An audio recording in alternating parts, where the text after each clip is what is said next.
notice? Oh, you Clown House atheists wouldn't have noticed, but I think everyone else would have. Did you notice how Jack was trying to present his case as if chattel slavery was widespread and the most common type of slavery in biblical Israel? Shut your You mouth. notice that? Yeah, that's not the You argument I notice made, that? Gavin. So again, you're bearing false witness Yeah, it for your was. It point, was, which Jack. means your No, I point mean, is the a lie. argument was about the Bible, Your lack right? of Scripture. information I mean, argument. Your lack of So, information argument. Gavin, like was whether or highlighted not as a Scripture fact. reflects You history, that's a couldn't. different You issue. couldn't. That's a You different couldn't issue. One second, guys. concentrate I for had more the than best 5 Gavin. minutes. I used the And biggest your words. I used the best information words. was Gavin, sadly real lacking. quickly. You had nothing. You had Hippie, nothing. what's your survey? What's your verdict about who won this debate, Hippie? No, Jack obviously won that debate. I mean, No worry, he's a smart guy, yeah, but it's mostly Jack killed because it. you're such a fucking idiot that of course Thank he you. won that debate, man. I appreciate Like it. who wouldn't So have? you're Who both wouldn't annoying. have? I mean, Yeah, I appreciate it. both Hippie, annoying. Hippie, who won the debate? Please. Hippie, Can I who still won the make debate? Jack's argument Sorry, I real didn't quick, hear please? all of it. Hippie, watch the debate because you're supposed to be my girlfriend, so you're supposed to be on my side. No matter what, you're supposed to be on my side. look, what motivates people to deny biblical slavery, though? Can you guys explain that to me? Let Hippie speak for a second. What Nobody's would possess denying like a biblical fucking grown slavery, man Jack. who's read the Bible to say that it doesn't Jack, endorse slavery? Can you explain Dan, that? Stop being a toxic nobody's masculine. denying biblical slavery. Nobody's denying that. No, I'm denying it. Hippie, what did you say? What did you say, Hippie? Good job, Gavin. I didn't get to see Look, Gavin, you're a good guy, but there's Can you some stop really speaking retarded over people, Hippie? No, man. mister. Can you stop speaking over I'm not your fucking biblical slave, okay? So you shut your mouth. Hippie? What did you say? Hey, could I still man Jack's argument real quick? Yeah. 1 second. I would like to hear what Hippie said. Stop being a bully. I didn't get to see the whole debate, but you're very knowledgeable about what Thank you you. were saying Thank you. and confident. But I didn't get to see Jack's argument, so I can't give an Okay, accurate. so watch it, Dead and give Hippie, me some still man it feedback for because you? you remember, You don't have to watch it, I'll you're just my still man it girlfriend. Even though you're cheating on me, you're supposed to be on my side, nonetheless. All right, no problem. Okay. I'm going to still man Jack's argument for Death Hippie. Basically, is Jack's argument was premise 1, I don't like slavery. Premise 2, Yeah, that wasn't my argument, Matt. So that just shows you weren't paying attention. didn't So have again, an argument, this is another Jack. example of a Jack, fake you Christian had no trying to bear argument. false witness You to had get no over the cope argument, Jack. But of Jack, using before these you go delusions on, constantly. Jack, and you're an erudite, Blowing man. smoke out of You your may ass, have won Jack. the debate, but Stanley's the one here getting pussy for this debate, man. So congrats, Stanley, on that one. That's fine. I've seen the. That's okay. Good for him. Well, in terms Don't of care. content and knowledge, you'd have to give it to Stanley, by daylight, wouldn't you? Oh, come on. Oh yeah, without a doubt. He brought a lot of information. I think the biggest None of which thing was relevant because to the it was debate. so So long. good job, Which guys. flew Cope over harder. your head, Jack. Keep coping, Which Matt. flew over Hard your for head. Keep everybody coping, to keep Matt. that Flew It's over your okay. head, because there's so Jack. much. Legends Flew over in your Jack head. your own just was minds. like Jack just Legends over your in head, your Jack. own minds. Yeah, well, look, that's the way you just debate, isn't it? By arguments. Sorry, insulting. proceed. Says the guy who can't help but insult with every fucking sentence. No, I think they. I love how Gavin wins debates by the amount of information you provide versus who's got the better point. Can I want to ask a question to the atheist? I provided Yeah. more points. Sure, Paul. Go ahead. Yo, what's up, Rags? How's it going?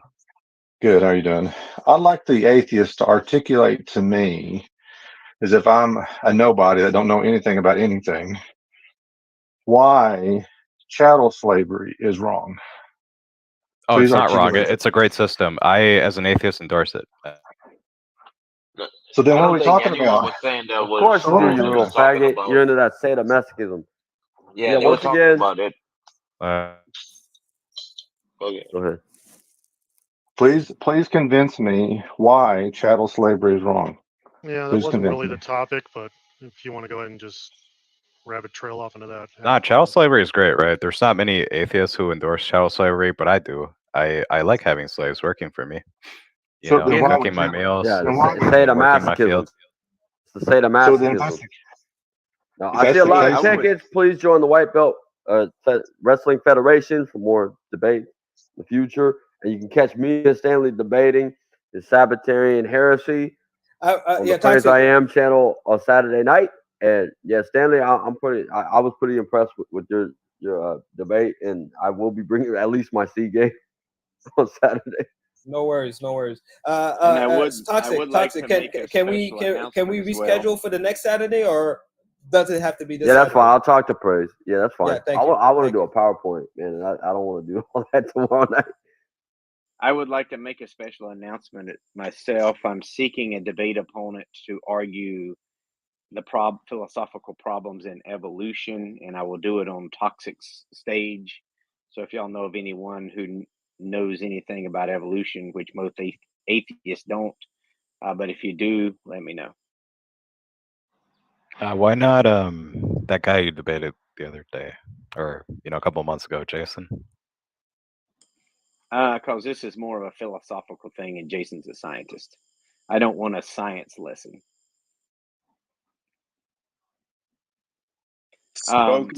True flat So the philosophical problems you're going to bring up are like a priori types of problems, or? Well, I'll leave that for the debate. But I did want to say, I think the Christians on stage would actually be okay with invoking the Old Testament, laws dealing with atheists here, and maybe ruling over them ruthlessly in a society. Would y'all have any moral objection to that? Moral objection to what again? Would that be slavery? Yeah, well, I mean, depends on how you look at it.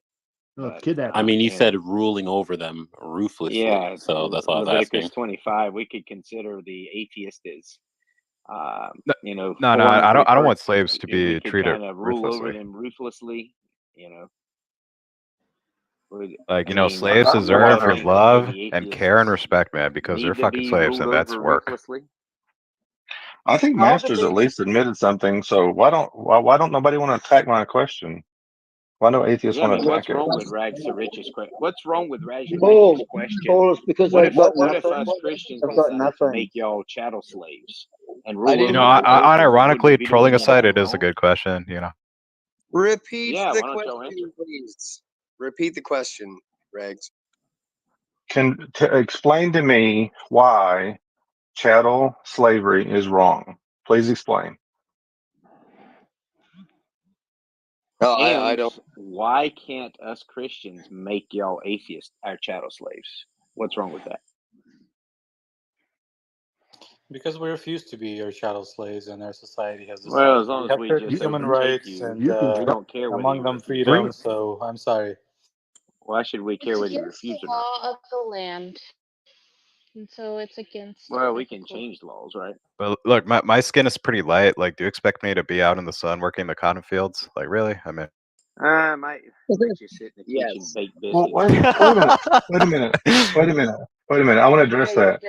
So, wait a minute. So if it's the law of the land, it's wrong. The law of the land today, it was the law of the land back then. So why is it better today than it was back then? So why? Great question, Rags to Riches. Because we were fools. Because people generally don't like to be slaves, and if you take the Bible to be a human book that just described, ancient Near Eastern practices, that makes perfect sense. We're not going to argue about Babylonian slave practices or anything like that. That's fine.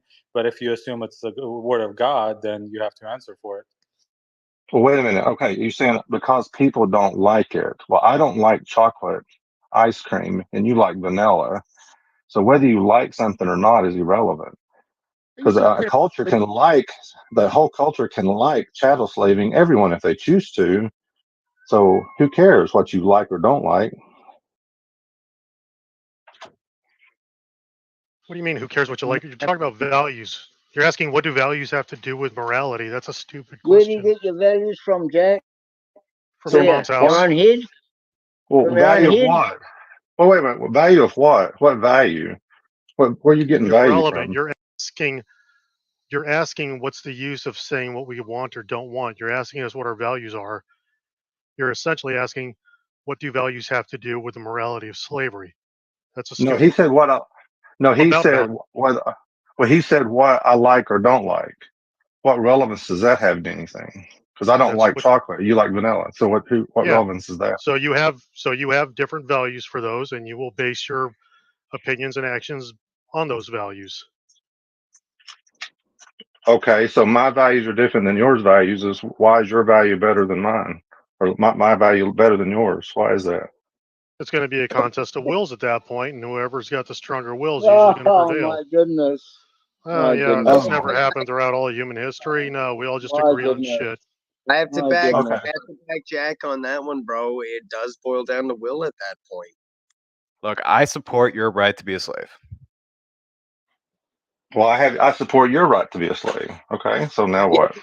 Like, if you want to go be a slave, man, God bless you. So you should be my slave. I'd be a great master, man.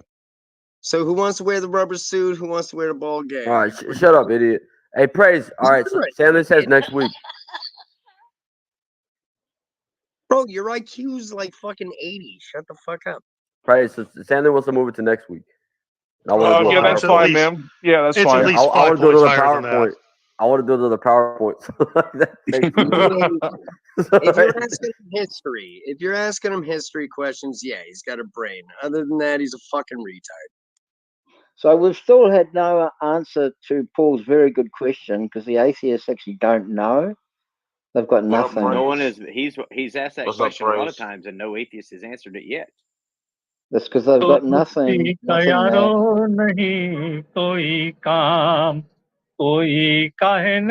there. Yeah, the end. Toxic, Who's could you going give to me live under mods, by those the way? rules about slavery?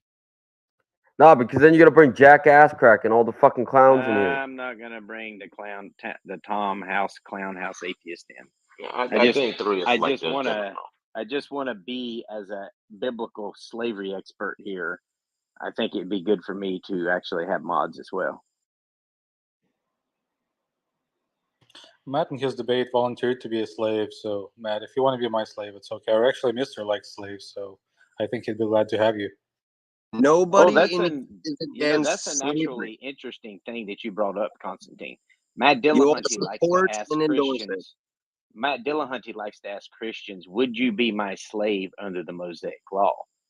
And hell yeah, I actually, if we were living that time period and what was going on, then the answer might be yes. The problem is Matt Dillahunty would not be allowed to bloviate and be an atheist. But if he were practicing the 613 laws of Judaism and doing what he was supposed to do, and I was a poor person, then the answer would be yes, absolutely. And I mean, wouldn't y'all agree? You'd be dead, Matt. Look, if I was your master, well, Matt, I would give you free housing, free food, free healthcare, and that goes to Matt. put me to death. I don't know, but that goes to what I was saying about Leviticus 25:35 is that the purpose of becoming a servant. Yeah, but it's not. But quickly, just a little correction. I like you. It's not Judaism. So just to let you know, it's not Judaism. Well, what I was asking is more like Matt Dillahunty. He just asks a vague question because he doesn't really know the topic very well. I know. Basically, you would have to say to him, it doesn't apply to him.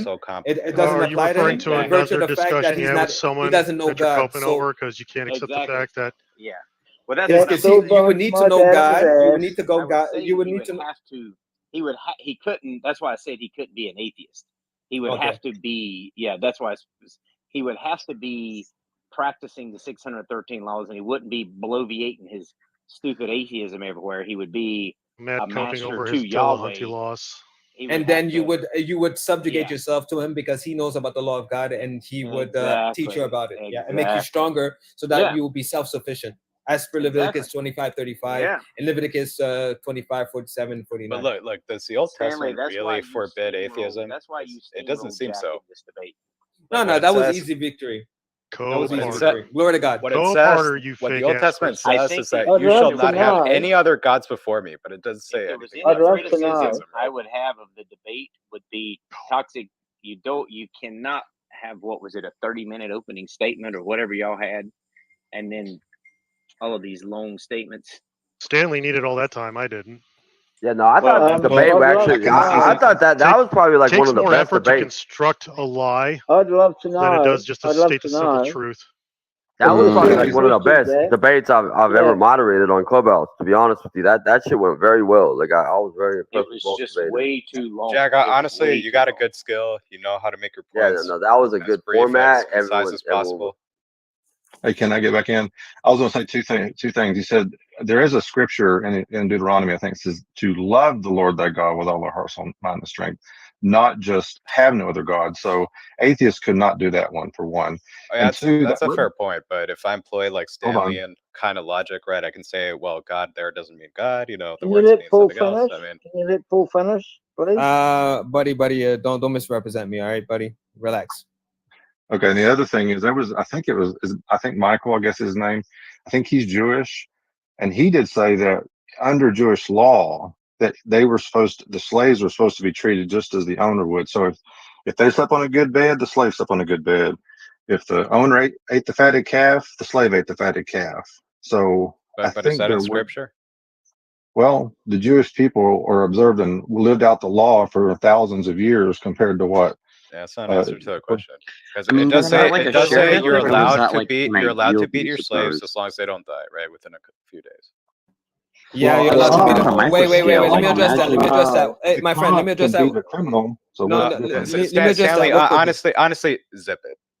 Yeah, thank you. So you're allowed to No, beat a no, Hebrew as no, well. no. You're allowed to discipline a Hebrew as well. So this debate is not about corporal Yeah, but that punishment. Because passage if talks your about argument, slavery, man. I'll read if it out your loud if your for you. How if about your that? argument is predicated that corporal punishment Yeah, my means argument is slavery, predicated then on Hebrews fact, were right? also slaves. The So debate, you're not making the debate sense. was about the endorsement Yeah, of that's a bad biblical argument, but slavery. that's And no atheist has been able to tell me what the difference between endorse is and allow. And I agree, your And there argument you is a have, bad argument. there you have the reason it why wasn't my Jack lost argument. the debate And handsomely. again, Gavin can't remember a simple statement produced at the beginning of the debate. Okay, And so Jack, I'm gonna look at how read Jack Exodus. did again. Difficulties. Did I'm gonna again. quickly read Exodus 21:20.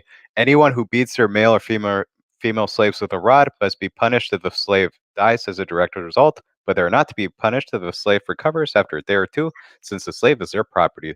So, I guess we win again. Yeah, wait. Real quickly. I'm gonna leave soon. Listen, I read it verbatim, right? Verbatim. So if you got problems with that, take it up with your little tribal god, okay? Yeah, number one, I addressed the issue. Of, one second. I addressed the issue of property. Number one, you made baseless assertions. Number two, I read the scriptures itself, so I win. Okay, you won, mister. Can you be quiet for a second? So number one, I addressed the fact that the word property, I addressed the word property as it relates to Deuteronomy 21. Deuteronomy 21, I addressed that the word property doesn't apply in the colloquial sense. Number one. Number two, is all about liability, and number three is about the threshold before how do you know it's about when liability, you become sir? and how you become responsible if a person dies. And if your position is that corporal punishment entails slavery, then that will make everyone a slave, because Hebrews are allowed to also discipline. I did not say corporal punishment. Okay, so why you're addressing that verse? A scripture that mentions the word slavery and fucking corporal It doesn't. punishment. Where's the word slave there? Where's the word slave there? Where's the word slave? Fucking court. Who got Anyone who beats their male or female slave with a rod must be punished if the slave. The word is ebed. Why are you saying slave? Why are you saying slave? What is a group mute real quick? Right? Is that really? It's his slave. We're gonna do a group room. Who in God's green atheism has James's tire blocked from this room? I don't have anybody blocked. While you're doing that, Toxic, go ahead and give me mods, please. Man, begging for mods. Does anyone want to admit to it? I'd be honored. Who got James's tire blocked? Clout chasing motherfucker. Yeah, no. If I don't know you, I'm Who gonna the shoot heck you. would If you don't, block you can be the JIT? hero and say it's you. Go down to the audience right now. You know what I think's funny?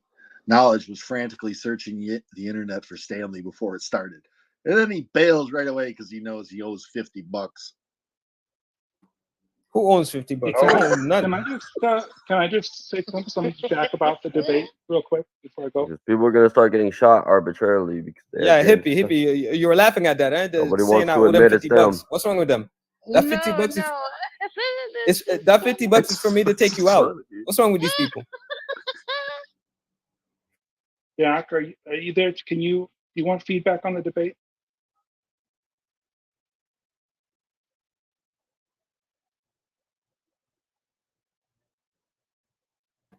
What did you say? Be the hero. Say you got him blocked. I'm asking if go down to the audience. I'll bring you Jack back wants a little up. feedback on the debate. Repeat the question because nobody heard you. Maybe my audio is not good. Maybe yeah, your audio is not good, for sure. Actually, you know what? Benjamin or Bina may have it blocked. Beener, you got JIT blocked? No, absolutely not. I just checked as well. Benjamin disappeared. Did someone kick him to the audience? Not yet. No, maybe for James's sake. Well, there he is back. You could ask him, Benjamin. Do you right. have James blocked? Mr. I don't Meow, you have have James Jet blocked. blocked? No. I don't know Jet. I'm sure I don't have him blocked. I don't really block people. Jack, do you have a moment Sophia? for feedback on your debate? Sophia, do you have anything you want to share? Oh, it is Sophia. Because I think James said something. Boris, what were you asking me? Oh, you blocked Sophia. You blocked That's James. Benjamin. Can you please unblock James for me, please? Jack, I just had one thought while you were debating. I wanted to share it before the room closes. Man, shut the fuck up, Benjamin. Yeah, what's up? Sophia, can you please unblock Jet? Why? All right, no, I found it. Sophia, can you please unblock James? Please. James will probably confirm that it's Sophia because I think they had You some already sort told of me who it was. altercation. Okay, is it Sophia? Well, I just want to make sure that Sophia. Toxic, if you give me mods, He I'll already make told sure me real who had a quick. block, but Matt, Yep. stop being so thirsty. No Yeah, kid. go ahead, Benjamin. If this is a good time, Jack. I thought the debate was good, but Stanley's position that's the word slavery in the Bible doesn't mean slavery, just means like gentleman farmer. Should I think immediately raise questions about Exodus, where the Hebrews claim to be slaves in Egypt? And I don't know how the language works, but if it's the same word, then I guess they were just guest workers or something. Yeah, Benjamin, I'm gonna address that real quickly before I leave. Sorry, the question was to me. So. Oh, go ahead. Yeah, I didn't want to get bogged down in translation because I just wanted to use the agreed upon translation that English-speaking scholars of the Bible have been agreeing with for centuries. But that was Stanley's route because actually arguing the facts don't help. So he has to resort to semantic arguments, and I didn't want to have a semantic argument. It's the same words, Wait, by the way. wait, It's the same guys, words. guys. Yeah, if it's the same word, it's the same word. It's the same Let shit. me address that. Number one, the word abed, according to every scholar, could mean servant or slave. The context will determine the difference. So, for instance, you're talking about the slaves in Egypt. How do we know the word is slave there? Because in Exodus 1, it says they were oppressed. The whole chapter explains why they were slaves. As opposed to when I refer to Leviticus 19, verses 23 and 24, I'm finalizing. Leviticus 19 tells you not to do what the Egyptians did to you, to the servants under you. So that's the reason why I appeal to Moses as being my source to interpret what he means when he means servant. So what determines if it's slavery is if it's nice? No, None of this is that fucking ridiculous, Stanley. Charles, pointed out the difference I made it clear.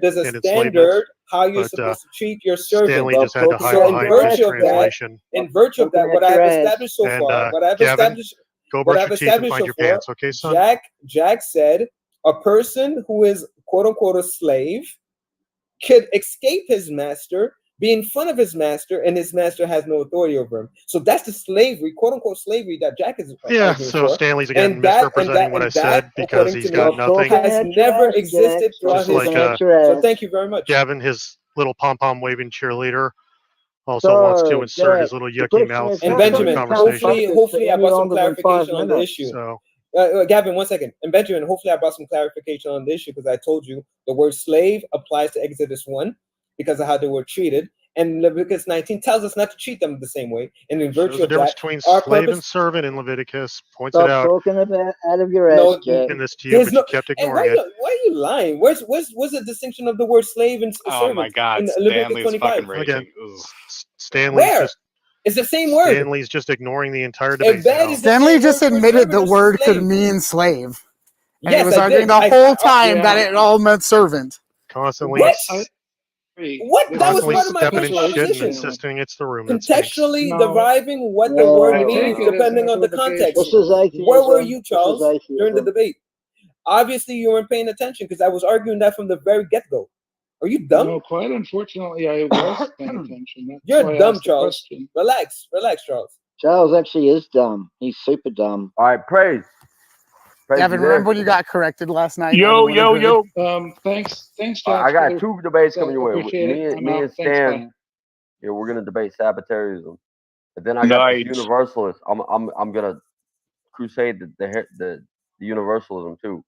Toxic's I back want in the me and game, you. the debate We're gonna deal with your little Jesuitism on the JIT channel. I'm out of Can I ask retirement. Jack a I might as question? well go full blown. And I Toxic, would our like debate is going to be on Clubhouse, and you're going to stream it from Clubhouse to No, Praise we're debating on YouTube. Like I don't know if I could do that with my tab. Let's do it on Clubhouse, and you stream it on his channel. why can't you debate on YouTube? Yeah, because I would have to do a whole bunch of things, and I don't want to have to do that. I'm on my tab. I don't want to have to. You could do it on Clubhouse and You stream used to debate on YouTube all the time. What happened? Yeah, okay, but I don't have my laptop no more, so I'm doing The it. fuck, you get I'm into gonna a check it car out. accident? You can't be on camera no more? I'm gonna check it out. I'm gonna find out if I could, but if I can't, Praise, it's you gonna got be a on YouTube Clubhouse. channel, or you got a fucking forum on here? A what? Maybe he ballooned up like Nathan did. We can't. We got to go on his channel, man. Yeah, okay. I'm gonna check it out. I'm gonna figure out if I could do it. All right. All right, man. We got another week, man. And I would actually. I want to make a special PowerPoint announcement myself. After this. You know what I'm saying? I like PowerPoints. I want people to know what the fuck I'm talking about. There's an announcement from Matt Adams. Yeah, Matt Adams has something important to say. Verbal blizzard. I want to debate what toenails are made out of. House atheist. Now, Praise, we're doing your little fucking atheists. To unveil a new attack. Crown House atheist. You talk a bunch of fucking shit about Calvinists. No, Hell yeah, I do. Yeah, and we're gonna deal with that shit on Jit Channel. Not once and for all, man. This motherfucking Calvinist ain't playing that shit no more. Homie, don't play that game. Oh yeah. By the Meanwhile, way, back Praise at the seems even debate, dumber than fucking Stanley, man. I'd love to know why Jack didn't have enough content to easily fill up 10 minutes for his opening statement. You'd think he'd have no need in belaboring a point, Gavin.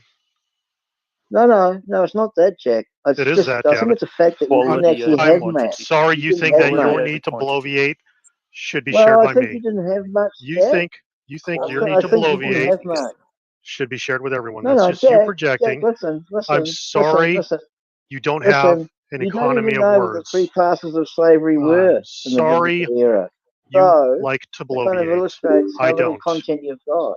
You like to bloviate. I don't. You've got That's nothing. why my Jack, you've got statements nothing. were shorter and more You've got precise. nothing, Jack. You've got nothing. You like to That's carpet clear. bomb with nonsense. I like to just take one precise shot. No. You've got nothing, Jack. That is clear. Gavin, you're just Yo, coking. Jack, how would you okay. treat Gavin if he was your slave? And Gavin, how would you treat Jack if he was your slave? What I thought was interesting was If it was that Jack, Gavin, I would treat Gavin like a horse that needs to be sent to the glue factory. I'd love my Jack to do God. this. So he knew how to so he knew what good character was. I'd love him to death. No, Like, would you you are, feed him a lot of you are meat a and fat? character, Gavin. You don't have Gavin, character. You are a character. Gavin, just say I sexually. don't have character, Jack. Wow. You are a character. Here's a guy who hasn't got enough information to speak for any longer than 5 minutes. You didn't Or is that talk a long. concentration problem? You didn't Is that a talk long. concentration problem, Jack? I win. I talked Is it? longer. That's a good. That's a Dude, good logic Jack, there. we should do a Concentration room, man, problem, where we Jack, have or like a lack of mock slave information? auction, right? And we have like a bunch of slaves in the chat, and we like auction them off to, buyers. the thing I thought Is it a lack of concentration problem, Jack, or lack of information? There's a bunch problem? of good slave debate. That's- cards in here.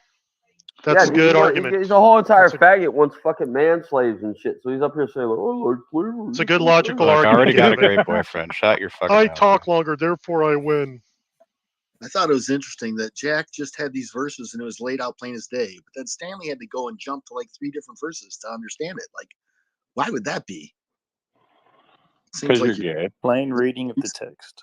And he Look, completely ignored Stanley the New is not very Testament. bright. Right. What's up, guys? Who said that? Wait. Can I figure out? Wait. Gavin, give me a second. Gavin, 1 second. Who said that? I did, you fucking moron. No, I'm talking about the one who said, What's up, Kirill. guys? Kirill, can you be specific? Can you give me one Yes. verse that he appealed to and explain to me how I went to 3 different verses to explain that verse? Give me something specific. I can give you something specific, dear Stanley. The fact is that the Bible is comprised of the Old Testament and the New. The Old Testament Jews actually practiced slavery, so there is no question if the Bible endorses. Buddy. I asked you. You made a claim. You made an assessment, and I asked you to give me a specific something that happened during the debate where I supposedly appealed to 3 verses to explain a verse. Can you give me that specific instance? I'm just saying that you're having a heated debate over a question that really doesn't belong to the real world, because the Old Testament Jews actually you're practiced. talking about something that's irrelevant. You're talking about something that's irrelevant. You made an assessment. You came with a verdict. You said that supposedly Jack went to one verse, clearly Let me explained please it. finish. I'm not talking about you. I really don't know what you were talking about before I came into the room. Okay, so you're not the one who said, wait. I just want to make it clear, because maybe I'm addressing the wrong person. I just noticed that you're having a heated debate. What confusion? So I just want to make sure I'm not confused. Yeah, it's a pretty different accent from Kirill, are you the person that said Jack went to one verse? No, I'm not the person. Stanley is that retarded, right? No, I'm not the person that said. Please. Okay, who said that? Who said that? I want to talk. I want to talk to the person that made that claim. Bro, the person who said that did not have Kirill's accent, man. Back and Okay, forth no, around the I wasn't paying attention. Who said it? Who said it though? For fuck's sake, please. They were fucking. I mean, Jeff opened up and he with no okay, so the person don't want to speak. No problem. Go ahead. Slavery, like everyone else, they were not special. They were simply a tribe that drove the cattle back and forth the Middle East, and they actually practiced slavery. Guys, wake up to reality. And Jesus never told you to practice any slavery. That's it. I don't know what you're talking about, Kirill. I don't know what you're talking about. That has nothing to do with the debate. I gave my presentation. Somebody made a claim. I thought you were the person who made the claim. I thought you were. So the person doesn't want to speak. I never talked about you, Stanley. I never talked about you, Stanley. Please. The truth is that the Jews were a primitive tribe that drove the cattle throughout the Middle East. Yeah, we don't need a sermon, thank you. We don't need a sermon. We don't need a sermon. We don't need a sermon. Yo, Kirill, man, I was defending you, but you're being a bit autistic, man. Please stop. We don't need a sermon. We don't need a sermon. Thank you. We don't Thank have you. to discuss the tradition of this goddamn tribe. Thank you. We don't need a sermon. Please. Jesus Christ. I mean, we have to wake up to reality. James, you hear that shit? I'm gonna take praise on his little Jesuitism. The traditions of the goddamn. I'm gonna go on praise tonight. I'm gonna fucking make damn sure that he wants. Hey, yo, why don't we have a debate on that monkey Mayflower, man? You know. I'll debate any. You fucking atheists are too autistic to debate. Like, you know, the atheists be saying monkeys got on Mayflower across the Atlantic, man. Yourselves in regular social situations. So if you want to make social progress and live, you motherfuckers get shortchanged at your local 7-Eleven buying a Slurpee. We need to ditch the traditions and beliefs of that ancient goddamn. You don't need a sermon, thank you. You don't need a sermon. You know. Thank you. Why are there so many people like this, man, on the fucking internet? What the fuck's the matter with y'all, man? Importance nowadays. Thank you. We don't need a sermon. We don't need a sermon in broken English. Thank you. Yeah, but we still need to ditch the Old Testament because it's. Listen, you fucking bitch. Shut your fucking mouth, you fucking retard autist like Kirill. Shut your fucking mouth. Before we make any progress. Sound like your fucking wife. No sermon, thank you. Yo, Kirill. Relax, and be nice to Kirill, guys. Come on, man. No, don't be nice to me. I don't demand it. Yo, Kirill, I'll make you a deal, man. Be less autistic, I'll be nicer to you. How about that? No. Just ditch the OT because the Jews. How do you know you're not autistic? Relevant to the modern society. Well, I mean, I might be, but you know, I'm more like memorable and charming than that. So be nice. So be nice. You with might all be the nice. and whatnot. So just ditch them. Let me put it down in the chat. Ditch the OT. Yeah, put it in the chat for now, all right? It is goddamn useless. It is very useless. So is debating on Clubhouse. No. The primitive tribe. Yeah, how do you guys manage to be here every fucking day, man? Yeah, guys. What I presented will be used against you if you don't make the right choice. Because anybody who's going to say, "Oh, there's slavery in the Bible, that's why I didn't accept you, God," is going to get smacked, and I'm going to be the one smacking them. Thank you. Okay, Stanley, you reject their slavery in the Bible altogether, right? What did you say? Like you don't think the Bible allows for slavery, right? Exactly. I clearly established that. It was easy. See, Gavin, there's people that are that retarded, right? Yeah, You know, they can look at the words on the page, whatever in Hebrew or English, and they're that dumb, man. That's one way to undertake your mission of trying to lower me. But the fact of the matter is, Stanley, do you mean to say that it didn't exist for the Israel people, like for the Israelites, I provided or at all? Because I provided arguments, and I haven't yet to hear anybody address yes. And Harley Quinn. Stanley, do you mean to say like it didn't exist in your view, like at all, or just for the Israelite people? And you said the word Israelite. The word Israelite is not used. It's only used twice in the whole. For the early Hebrews, right? Yeah, they didn't have slaves. Listen, man, the original Israelites was black, nigga. Even still. I don't know what you're talking about. Well, are you saying the concept didn't exist at all, or it just wasn't for the said Jews? It's not part of the law of God, so it's not something that was endorsed by the God of the Hebrews. That was my argument. Go watch the debate. I mean, it's included as far as like it acknowledges that other people are doing it. It says that you are not to treat your fellow. Exactly, it does that in Exodus 1. I did it during the debate. You don't listen. I was thinking of 25, Leviticus 25. Forget the verse. It's 43, 52, where it says you're not to treat. Hold on, Stanley, stop. This isn't a knockdown argument. I'm not trying to get you on a gotcha.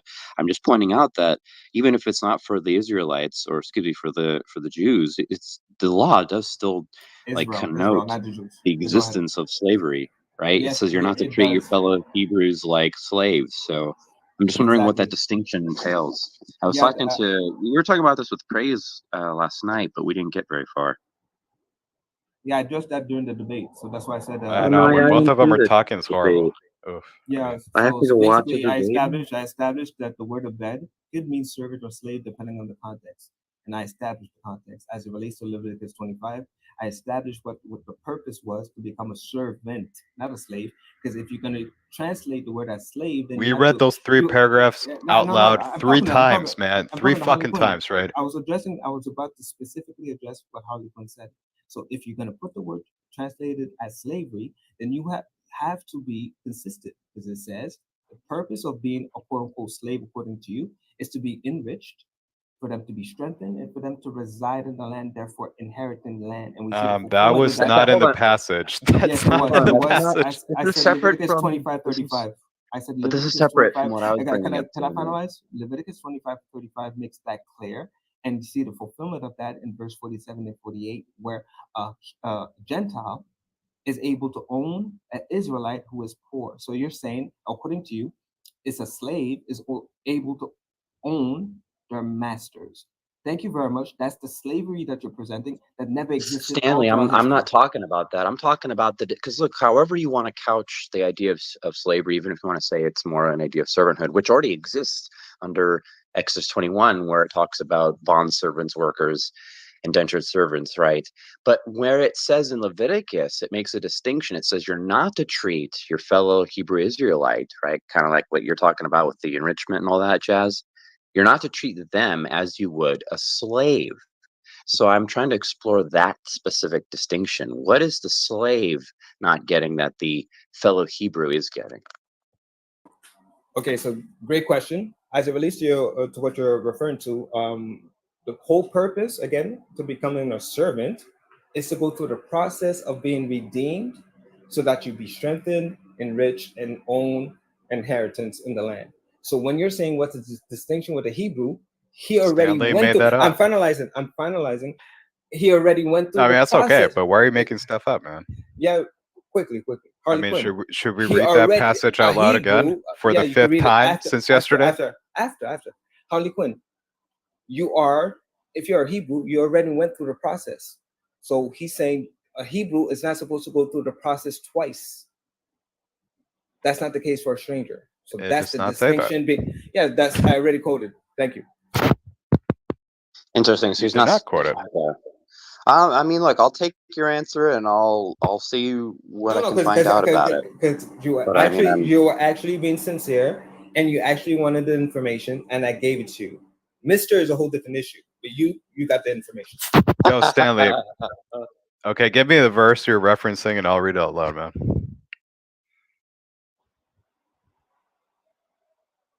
Mr. doesn't know how to read.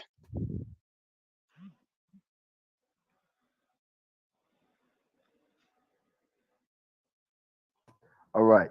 In this awkward silence, James, you better prepare for that. All right. I have a question for the atheist again. And I think it was just fuck brought the up. atheist, man. Fuck the atheist. Well, They're not anybody going to answer then. you.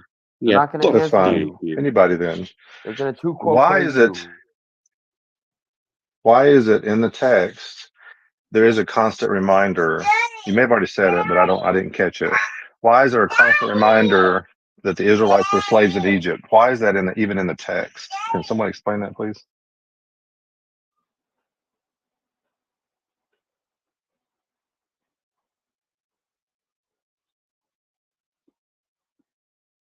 You see how they're not two-quote claiming you? Because they're Why is my insubordinate. question so hard to answer? I don't get it. There should be No, I three was easy, actually. right? Can you rephrase that? Just because all I heard was "Daddy," so I just. Oh, sorry about We that. can't answer, No, it's Paul. fine. We don't have an answer. I didn't get the So whole question. why throughout the text? Sorry, now she's crying. Why throughout the text is there a constant reminder that they were slaves in Egypt? Wait, that's Because there were why. slaves. Oh, so you're asking like, what is the metaphysic? Well, most atheists don't have one. Like, they don't care. But like, there's a lot of different purposes that Wrong can serve. answer. I mean, it's Wrong used. answer. It's a lot more simpler than that. Well, I had a lot more simpler. Shut you, man. That's what. If you want an answer from an atheist, just ask them a question. That's the rule. Yeah. No, James, you better get ready for this. All right, I'm gonna get praise on this shit. I'm out of retirement right now. I'm debating Stanley. I'm trying to get Andrew, but I'm gonna get praise too, because this motherfucker's made a whole campaign against Calvinism. Because it's stupid. No, because we got this little faggot Sky out and shit, right? He kind of got it out for praise. And praise is trying to say that he's not regenerated because he's a faggot and he dresses up like a woman. Yo, can I answer a Rag's question by reading a scripture? Go right ahead. I will allow it. So yeah, this is Deuteronomy 24, 17, 18. Do not deprive the foreigner or the fatherless of justice, or take the cloak of the widow as a pledge. Remember that you were slaves in Egypt, and the Lord your God redeemed you from there. That is why I command you to do this. There you go. Great citation.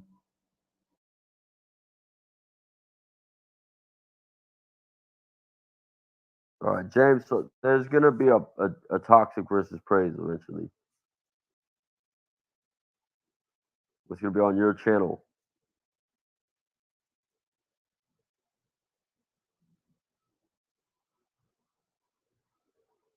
That's probably gonna be the grand finale for me.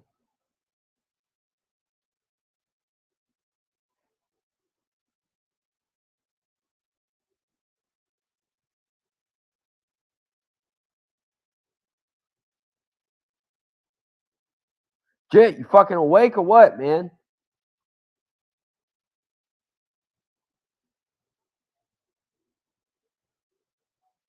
Yo, toxic. We want. How can monkeys cross the Atlantic Ocean, All right, man? 3 minutes. All right. Wait, what do you say? How can monkeys cross the Atlantic Ocean? How can monkeys have abortions? They don't. That's only you fucking idiots.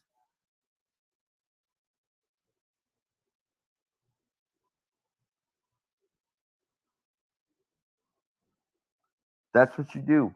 These fucking dude, the atheist chick told me that she got an abortion because she thought her tits were too small. So she got pregnant to get bigger tits and got an abortion. That's what you atheists are willing to do to be attractive.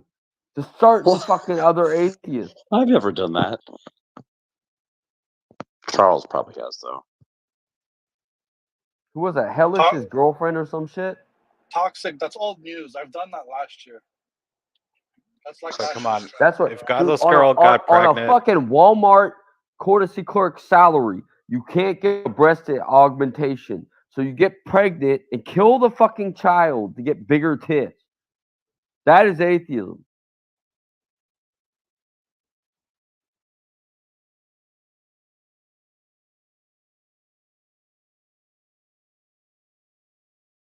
In God's will, only in God's will. But wouldn't it have been good if Godless Girl would have gotten an abortion instead of having that child? No.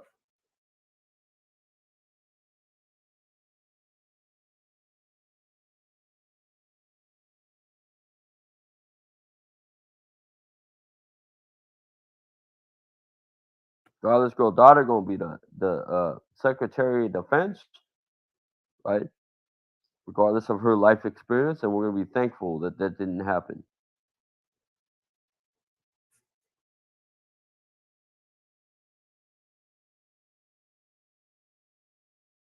You know, is there any more atheism you'd like to share with me?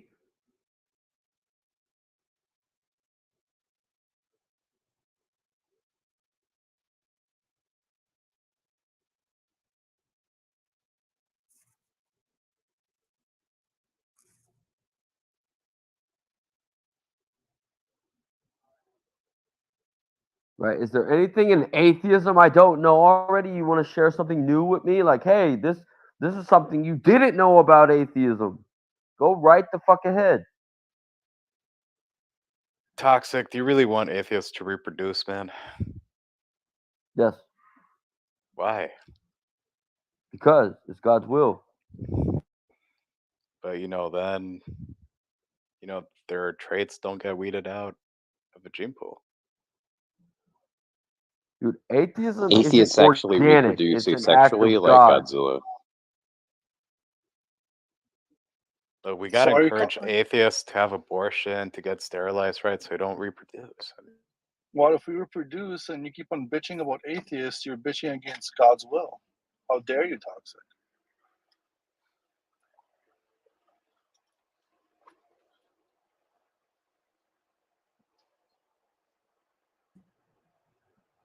Hold on.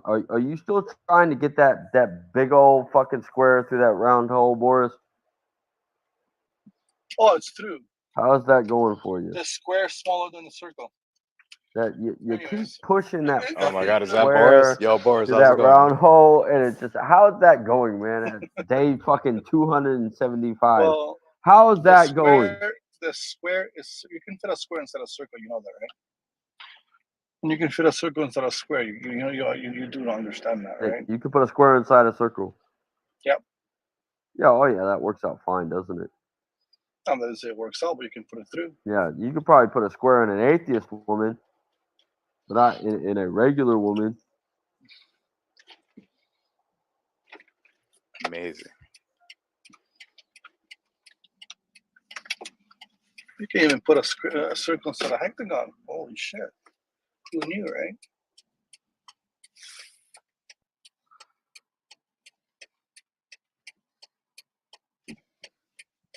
Yo, Jack, where you at?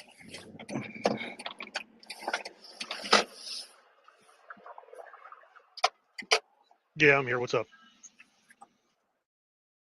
Yeah, good job again, man. Oh, appreciate it. Yeah, that was by far the best debate I've moderated on here. We had the lightning round. It's way better than my 5 question. I had you all in 30 seconds. No question went over 30 seconds. Yours just like hit 30 seconds. The last question, the very last question, hit 30 seconds. Yeah, it's the only time I actually needed the time limit. Toxic, did you say you wanted to debate Praise I Am on my channel? That is going to happen. What did you want to debate him on? We're going to debate his little Jesuitism. Okay. So Yeah, give me. you haven't heard what's going on, right? Praise got taken down for a week because of that faggot Sky Out. What did Praise I Am say? What did he say? Well, no, that's the rumor. He said it wasn't related to Sky Out, but yeah, Sky Out came on there on Praise like a week and a half ago. It debated whether he was regenerated or not, And Praise made a short about Sky Out. One thing led to another. Sky Out threatened to report Praise for anti-LGBTQ, and right, Praise went down, and all his followers came and told me that he got taken down by Sky Out, and Calvinism is evil and shit. I'm like, what the fuck? And then, yeah, Praise came back eventually, but he's using that as like a crutch now to limp away with the Jesuitism. Like, well, the Calvinists are faggots, or they're fag supporters and shit like that. So Why would somebody go after him? He's like Forrest Gump, man. You know. I'm already coming out of retirement for Stanley, and I'm gonna take Andrew, and then I'm gonna take Praise. And that's gonna be it. So, yesterday was my first time talking to him, but, I told myself I would be nice to Praise I Am. Same way I'm nice to Matt Adams, because, these people are, Forrest Gumps.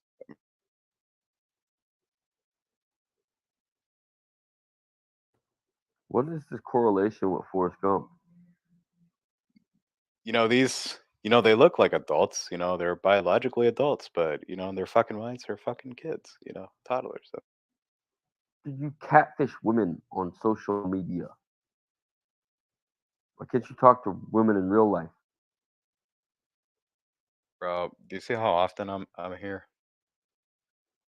Yes.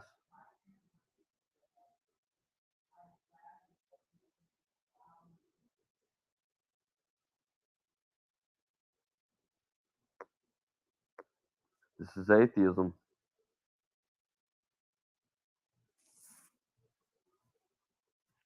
Yeah, there's going to be a Praise I Am debate.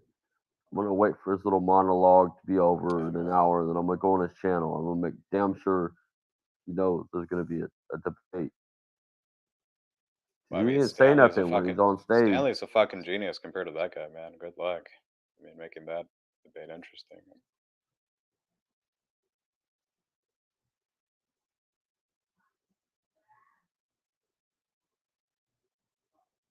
What are you talking about now? What's going on in atheism? Anything I don't know about? Any news? Yeah, what happened with Jack Anstrike, right? Yeah, that I've been knowing about that. I'm talking about atheists going on to get a degree in physics. But I haven't been around that actually much. make something I out got of the a life and physics. whatnot, right? Besides Monkey Mayflower. Like, I'm not in fucking Clubhouse every day debating stuff because, I'm like successful and whatnot, but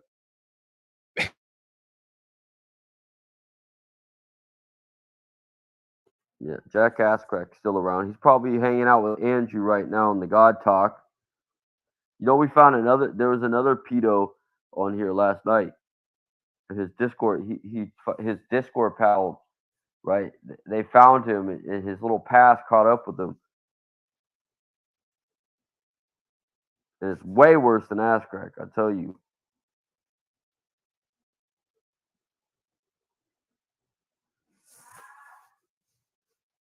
But unfortunately, Andrew can't get him on the God Talk because apparently he deleted his account. Toast is trying to get up. Come on up, Toast. I'm already here. What's up, Toast? You one of those fucking Molinists? What, and you're a Calvinist? Maybe. Pretty sure you are. Yeah, you're probably right. I'm very confident I'm right. Right. You one of those Molinists? Are you one of those Calvinists? That's right. Yeah, all right. I'm something of a Molinist, yeah. You're a Molinist? All right. Why does your God hate fags? It's your God too, by the way. We don't have a different God. No, my God doesn't hate fags. Oh, can you tell me why? Yeah, my God damns who he damns and elects who he elects. Your God knew what it would take to get those fags out of hell, and he just said, fuck those fags.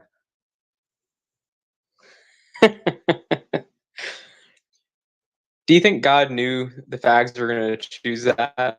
Can you defend Molinism choose without that using that verse? lifestyle?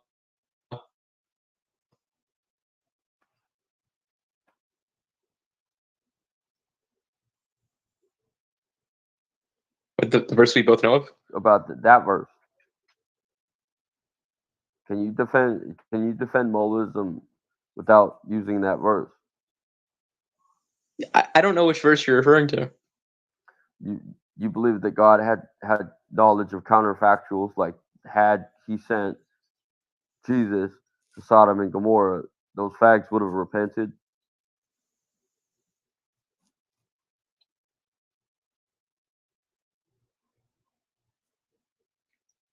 It's all right. Yeah, I know. Like that's difficult to go through counterfactuals. Like what if God wanted to save a city versus not wanting to save a city? But more to the point, certain cities choose their damnation. Like Egypt chose their damnation. It's not on God to send you a prophet every time so you can repent. It's not up to him to do that. If he did, right? Maybe they wouldn't. If he did, maybe they wouldn't. Those fags would be saved. Maybe if God even sent maybe he sent a few prophets and they never worked. But if we he don't knew know that he could send a prophet to Sodom and Gomorrah and save the fags, he didn't do that, and they ended up going to hell. Maybe he wasn't concerned about that. Maybe he was like, "They're so far gone. There's no point. Just let them die." Why would he do that? He knew that he could send a prophet there, and they would all repent. Maybe he didn't want to save them. He didn't want to give them a chance to be saved. I agree with you. He didn't want to save them. Welcome to Calvinism, Toast. Oh man. Welcome. But we don't know for sure if God could have saved the city. I mean, every plan that God has doesn't actually come to fruition.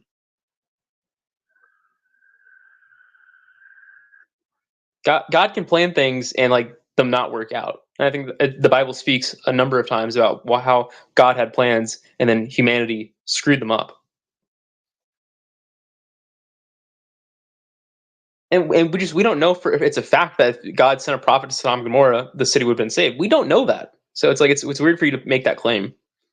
Do you think that those poor homosexuals wished that Jesus came to them and told them so they could all repent because they would have done it? We don't know that. We don't know. Yeah, we do, because the Bible says, right? Jesus says literally, had this been given to Sodom and Gomorrah, they would have repented. So you calling Jesus a liar? All right, what's the verse for that? I'll look it up. I got my Bible right here. Chapter 10. Matthew 10? Matthew chapter 10. This is something that every Molinist is, right? That's why I asked you, can you defend Molinism without using this? Well, why would I? Doesn't this go to your point? Matthew 10 what? Well, I'll get you the exact verse. I know it's Matthew chapter 10.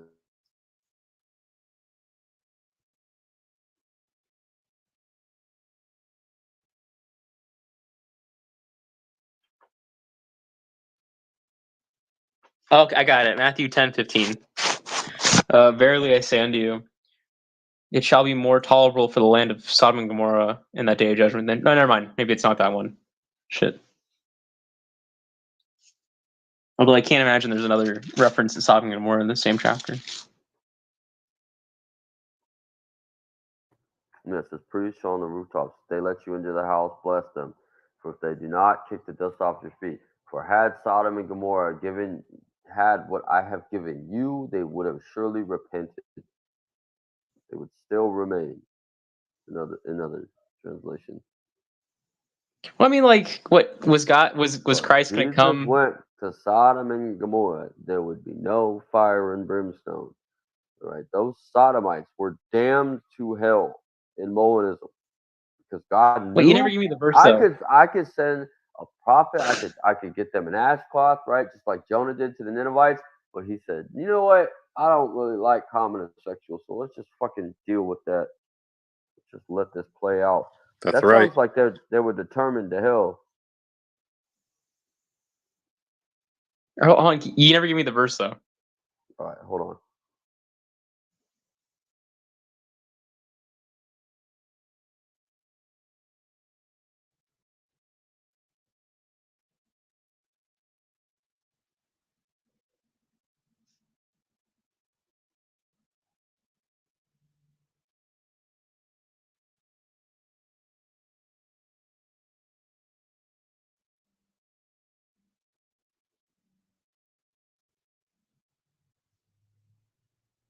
But then again, it's like, Christ's time was definitely after, what happened to Sodom and Gomorrah. So therefore he didn't have a chance to, go and preach unto the city. Some of it, some of it probably is bad timing on the sinner's part.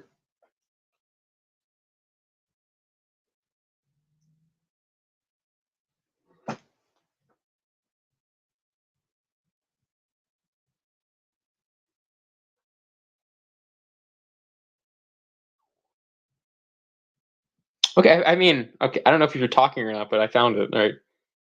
And thou, Capernaum, which art exalted unto heaven. That's chapter 11. Yeah, unrepentant cities. Yeah, go ahead, read it. Yeah, all right. And thou, Capernaum, which art exalted unto heaven, shalt be brought down to hell. For if the mighty works which have been done in thee had been done in Sodom, it would have remained until this day. But I say to you, it shall be more tolerable for the land of Sodom in the day of judgment than for thee.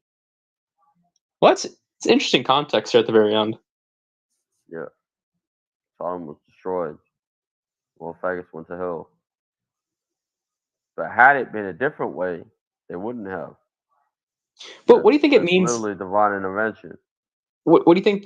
What do you think Christ means when he says, like, it shall be more tolerable for the land of Sodom in the day of judgment than for thee? Referencing Capernaum. Sodom was like destroyed. The city was destroyed. And they had fire hitting them, right? Yeah, those people will die and go to hell forever. That's another problem that you and Andrew have. Yeah, but I'm specifically saying verse 24. What do you think that means? That it shall be more tolerable for the land of Sodom in the day of judgment than for thee, referring to Capernaum. Because Sodom was destroyed, and right, they're all going to hell to burn forever and ever in an unquenchable fire. Well, why would Sodom be more? But why does it say? Hell. Why is? He's not talking about hell. He's talking about Sodom. How does that refer to the point, though, of like Christ could have given those people in Sodom salvation if he wanted to, but he just didn't, Hey, Rasul, I'm kind of curious. Why don't you have your like a link for me to donate to you on your profile?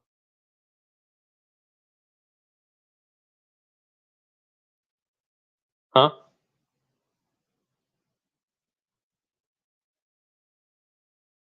It's a question. It was a dumb question.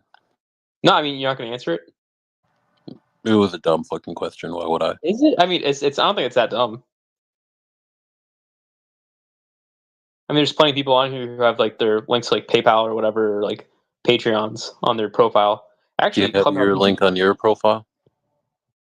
I don't need money to get donated. It was a dumb fucking question. No, I don't. I mean, I don't need it. He's trying to get off the weed. All right. No, I know, but like Matthew Toxic, you saw how you see how you're having a good conversation, Toxic, and then he was trying to obfuscate away from the point, and I just said, "Hey, how is this relevant?" Now he's trying to attack me because he couldn't defend his actual theism. I'm just curious. I mean, like, I know. Atheism around these parts, buddy. You don't have it set up where people can like donate to you personally. I'm curious why you don't have that. It seems like that would be right up your alley for something you would do. You're still not. You're still not responding. What? You're still just like dodging the question, anyways. So. Yeah, I'm not going to answer. Question doesn't really help at all. Question, and you guys were talking about something. You're still not answering though. You're also refusing to answer the question. So I think that's definitely a point. I mean, you're not even engaging with the question. Can anyone else hear me? Say that I don't get why you can't do that. I don't know why. Yeah, it's clearly not a dumb question, given the context. You want to give y'all money? Yeah, I was thinking about it. Right? Toxic. I don't even know this guy. I don't know him. I don't know why he's insulting me. I don't. What do we I know call about that? you, though. Don't worry. I know Here about you go. you. I don't care. I like what? Here you You're go, a Mr. Toe. wait. So you're saying you're a fan? That's what you said. You're a fan. I'm an You're a fan of acquaintance. mine. Or something? You're a fan. I've seen you around. That's what. Yeah, you're a fan. We're That's in what the I same thought. You're a social fan. circles. You're a fan. You. Yeah, I don't I'm think a fan so. who wants to donate to the cause, I man. don't Why think won't you let so. me, You're a fan, and send money to my favorite no, star? I know. Should I go find another link to donate to you or something like that? Or I know it's out there.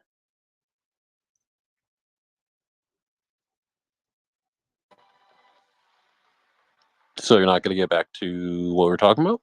I mean, do you want to still keep on And chiming your in? problems with your theism? You want to keep chiming in, bud? Yeah, of course I am. What are you talking about? Other than the room.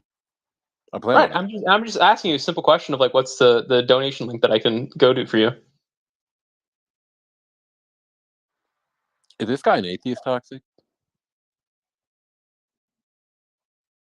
It sounds like atheism. That's what I'm saying. It sounds like pure atheism. I thought we were talking about the Usually Bible. call that atheism when it happens.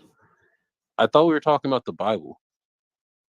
I thought we were talking about your donation page, which is where I wanted to steer the conversation since you wanted to pipe up.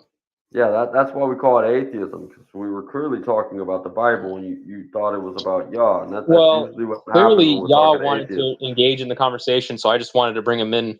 I had a question for him, so I don't know why that's like outside of the topic that I can bring up. But atheists usually get distracted, right? The cars are just as bolsters, and they find That's what the I'm first saying. thing they can see and start waffling about it. No, I mean, like you were having a whole pointed no, conversation Rasul, with the topic. you wanted to talk. You wanted to talk, Yeah, and and I I just had a started question talking. for you. And Yeah, I started talking. Yeah, I and I started just talking. wanted to respond real quick. I don't know why. I can still I continue the responded multiple conversation later on times. at any other point. I It's not like the responded multiple conversation has times to go saying it was a anywhere, dumb and I fucking don't need to question. stop the conversation whatsoever, Yeah. right? So if you want to talk, I just had a simple question for you, and you're kind of just calling it stupid on its face. So not really giving me an answer. If anything, I you're know. refusing to I answer the question that I already wanted to said ask. multiple times. What do you mean? Defending atheism is similar No, to you a battle haven't said rap. anything. But the atheist will look for anything he can to start talking about. So we're not talking Bible anymore. Copy. Yeah, we lost the Bible in translation with atheism. Yep.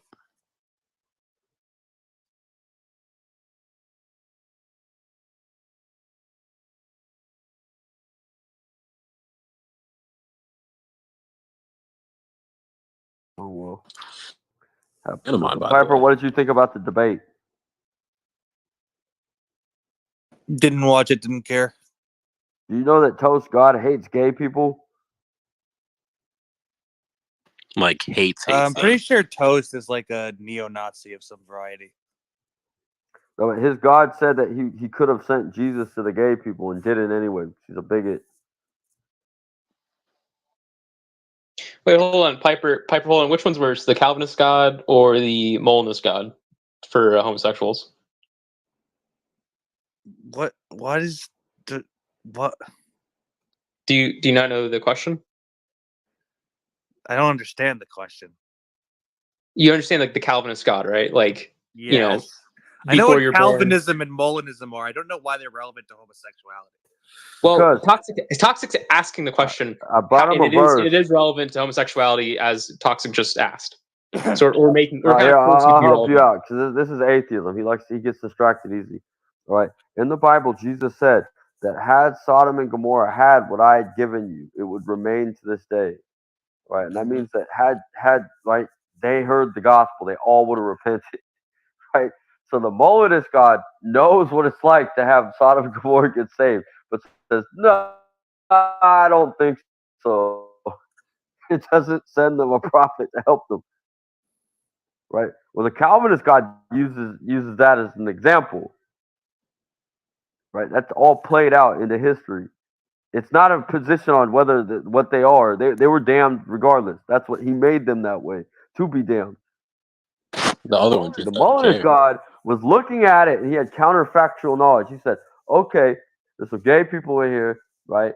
They're raping all the people that come into town, and I'm not going to send them no prophet to help them out. I'm just going to burn, right? And I know what it's like I could send a prophet. They stop doing it. They all get saved. They have a wonderful life. But no, I don't want to do that.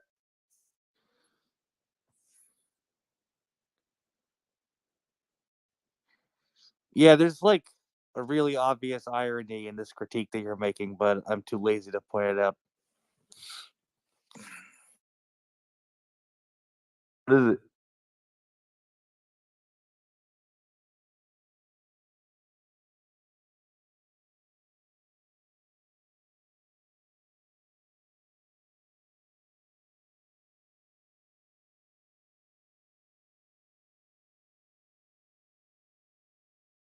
What's the irony? Oh, Toast is gone. One atheist down. Yeah, we took out the atheist.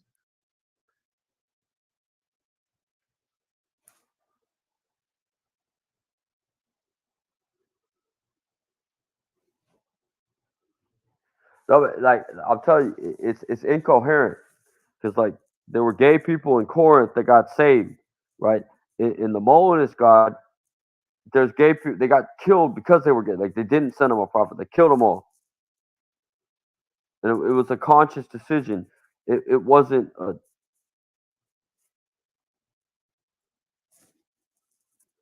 Oh, we lost the other gay atheist. Yeah. It's just vain. Another win for the Bible.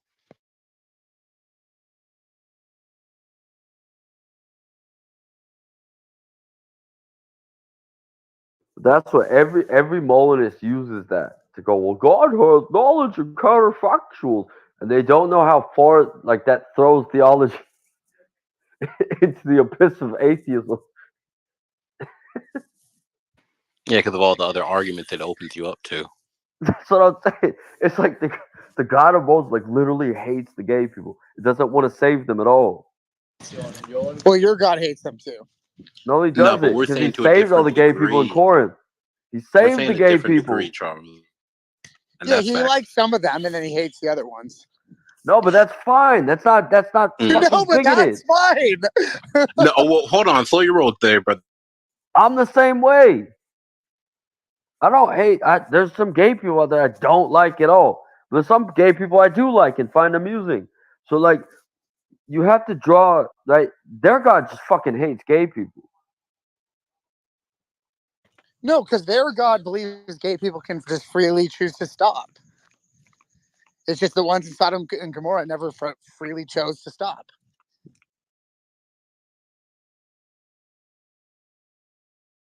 Like, it's stupid, but all of it's stupid, so.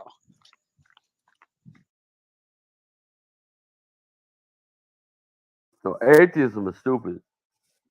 No, your religion is stupid. Your God planned people to be a certain way so you could get mad at them. It's the most retarded thing in the world. Both of you have retarded wait, versions. how is that dumb? Who plans to get mad? That's fucking retarded.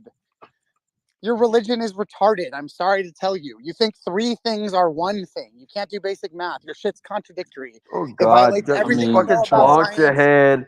You It's bonk your fucking. head on the door. It's Coming into literally the a room. fucking joke that we come on here to laugh No, but at. Charles, I'm think sorry about to what you tell you said, guys. bro. But think about what you're saying. Who plans to get like think about what you're saying though, Charles. Who plans to get mad? Like there are things that like sometimes you like sacrifice for example, let's say you're a kid, right? Before and you're trying to figure out what you want to do. And you're like, hey, maybe I might go to school. You're planning for a couple years, Charles, to go through, studying and all this stuff, giving up your time, and yeah, you're gonna be kind of like stressed, bro. Yeah, those are pragmatic considerations. You Yeah, don't it's the plan same to get exact thing. mad. Same thing. You Same don't thing.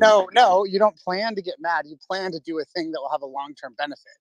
If No, you but could that's just my get point. all of But if you could just get all of the knowledge from Mhm. school without dealing with the shit from school, the kid would pick that. Hmm? Right. So that's why the Bible is stupid, according to Calvinist Nah, interpretation. you The lost free me. will, I didn't the free understand. will interpretation is stupid for different reasons. Oh, that's probably why I got lost because I'm a hard to determine. That's probably where I lost. Yeah, no, I know. I was confused. You and Toxic have the best way to try to make this stupid shit make sense. You have the closest way to try, but it still makes no sense. Wait, what do you mean? I mean the thing I just explained.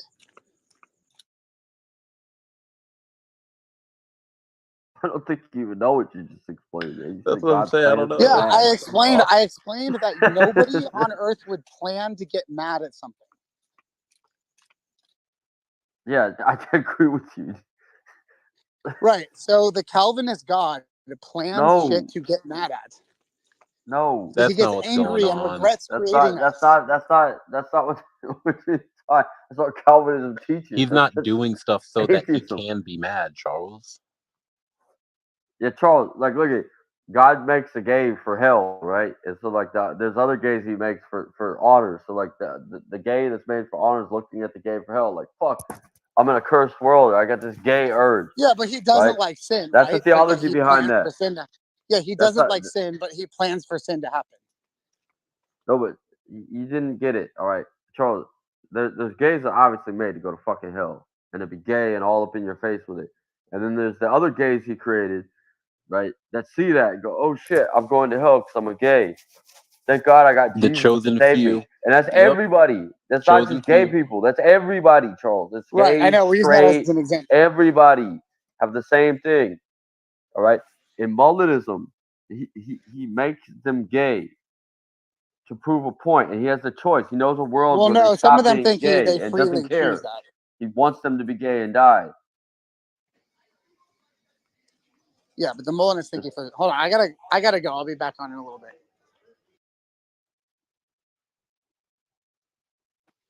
Bro, is that 3 atheists in less than 15 minutes? Yeah. Yo, the Bible's on fire.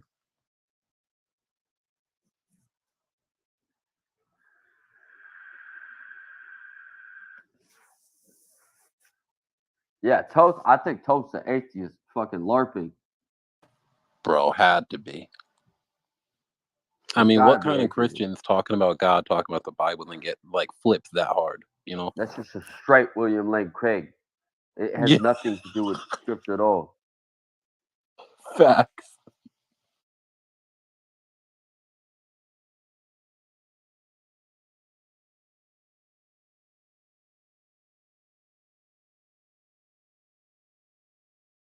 Is there like a spite room going on?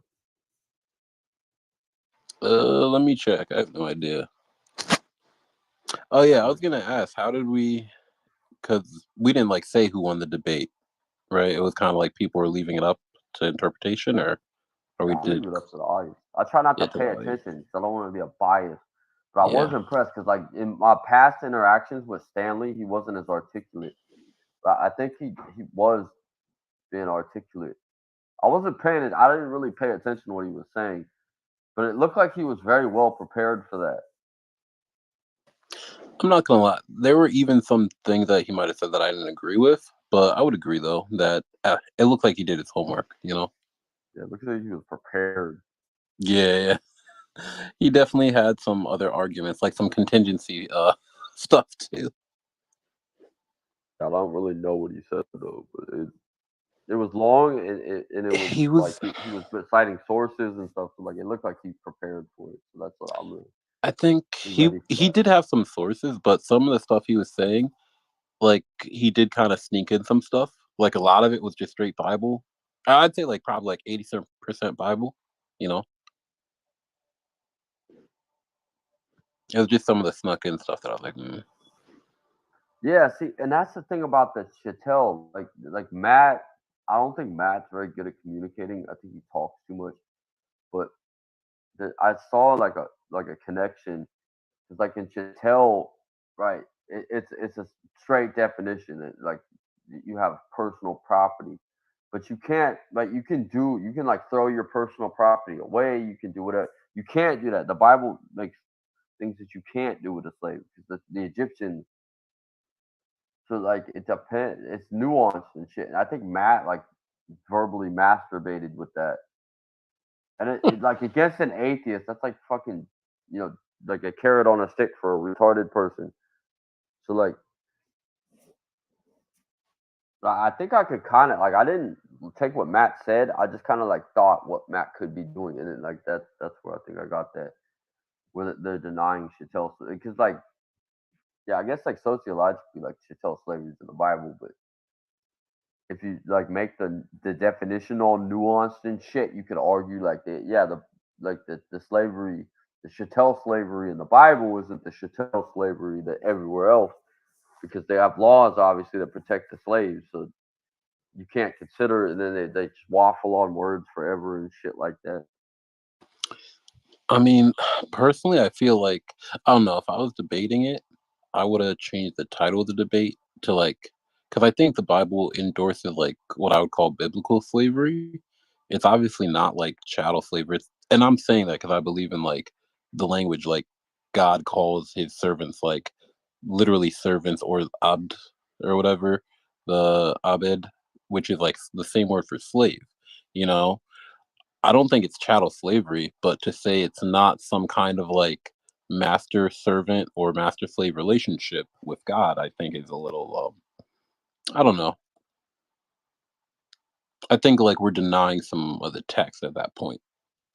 Yeah, because like Abraham, that's like the laws of Hammurabi say that if you have no heir, right, you can just like grab a slave and shit. Like the first one that was born, if there's a slave born in your house, it's your kid, so you can make it your kid, and then it inherits your estate. That's chattel slavery. 'Cause that's somebody else's kid. You're just like stealing it and making it your kid. Yeah. Even if it gets to inherit all, like it's all of a sudden like the inheritor. It gets to be like it still takes. No, but it's a slave in your house, and then you're like, that's not your kid. He's like, bro. You're taking someone else's kid, right? But I'm not gonna lie though. Imagine living in a society like that though. Like that kid, I don't know. It would be super weird, but like they'd probably view it like, you know how a bunch of these atheists view how like Hammurabi's code is like kind of good or moral stuff. Like imagine being a slave, and then all of a sudden, like because this guy's kind of fucked up and like kidnaps you, all of a sudden you're like the master of the house. Yeah, it's a better situation, obviously. No, that's what I'm saying. It's But kind of fucked up and crazy, but you know. It's yeah, I guess it's just like this fucking word game. That's what it, because the Bible Yeah. doesn't make judgments on like slavery as a whole. It makes judgments on the acts. Yeah, and that's why I was saying That's toxic. what To I'm saying. me, I would have changed, if I was debating, I would have changed the title, because if you say it like, because I feel like they were talking about it categorically. That's why I would kind of give my vote to Jack. But you know, like for example, if they said chattel slavery, it would have been a body bag. Stanley would have taken it easy. You know.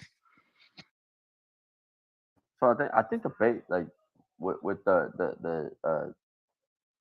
I think the Baptists already dealt with this. Because like with the atheists, it's just a fucking verbal, right? It's just political correctness and shit. And they don't have anything to ground morality either. What's stopping that? Like you see Mr. Meow here saying like he wants his man slaves, and the feminists enslave the men. Oh yeah. They have fucking slavery in 2023. So like they're fucking their moral compass doesn't seem to navigate it. Like if you look at it back in like fucking 1865 and shit when they were debating it, yeah, they're going like, dude, you don't need fucking slaves. So like yeah, so that's where it becomes like an actual argument. That's what the Southern Baptist. That's yeah. I forgot what they fucking called that shit. I was reading that shit the other day because Matt was waffling about this for hours. But before the Baptists in America, they used to be the Tridental Convention, and the Northerners were saying, "Dude, you guys are fucking evil people. You got ministers and shit with slaves that give up their wealth. You can't take a slave with you on the fuck. You guys are fucking despicable people. We don't need fucking slaves anymore." And right, their justification, well, there's slaves in the Bible, and they didn't Yeah, do you a saying very the good Southern job. Baptist? You're saying? Yeah, the Southern Baptist Yeah. Convention. So like that's like where the debate was. Nowadays, it's with the fucking atheists, and they don't have anything grounded. Like where like, yeah, the biblical debates in the past on slavery, like they make it pretty clear. Yeah, it that made more slavery can't be sense. endorsed, well, the atheists can't do that, so that's why it's still a debate. because of the atheists. That makes sense. Make it pretty clear that, right, a tractor, obviously, if you have a fucking tractor, you don't need fucking 100 slaves and shit to work on your field. And, right, it hasn't been that way in 1,000 years. There's been there's too many advances. So, right, just because there's slaves in the Bible, like, doesn't mean that, like, slavery is moral at all in any shape or form. And that's kind of what the atheists like to nuance.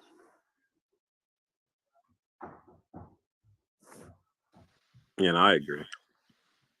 Like, I don't need a donkey. Like, to me, ride a donkey like fucking 3 miles to work. That's not moral. On concrete, it's gonna fuck up its feet. I was about to say the poor animal. You know what I'm saying? Fucking concrete. I got a fucking. You know what I'm saying? You can't ride a donkey to work. It's not cool to do that. You can, like, there's like these TikTok videos and shit where they're showing like when they reshoe the donkey, and they have like pus in their heels and shit like that. That's No, I've immoral seen as fuck. stuff like that. I've seen it. Yeah, and they're cleaning it out. Yeah. Concrete's not good for the donkey. So like if I go, well, on the Bible, Jesus rode a donkey. Oh, I see what you're saying. Yeah, just everything in see the what I'm Bible. saying? Let me do it today. Yeah. Yeah, see, that's the right. Because Jesus rode a fucking donkey. Why can't I ride a donkey on the concrete and shit? It's the same. It's the same thing. So atheists are nuancing that. Well, your Bible has slavery in it. But it's obviously different, right? The slaves are getting 10 talents and shit. And a talent is a lot of money. 1 talent is more money than the average Joe makes in a year. So, like,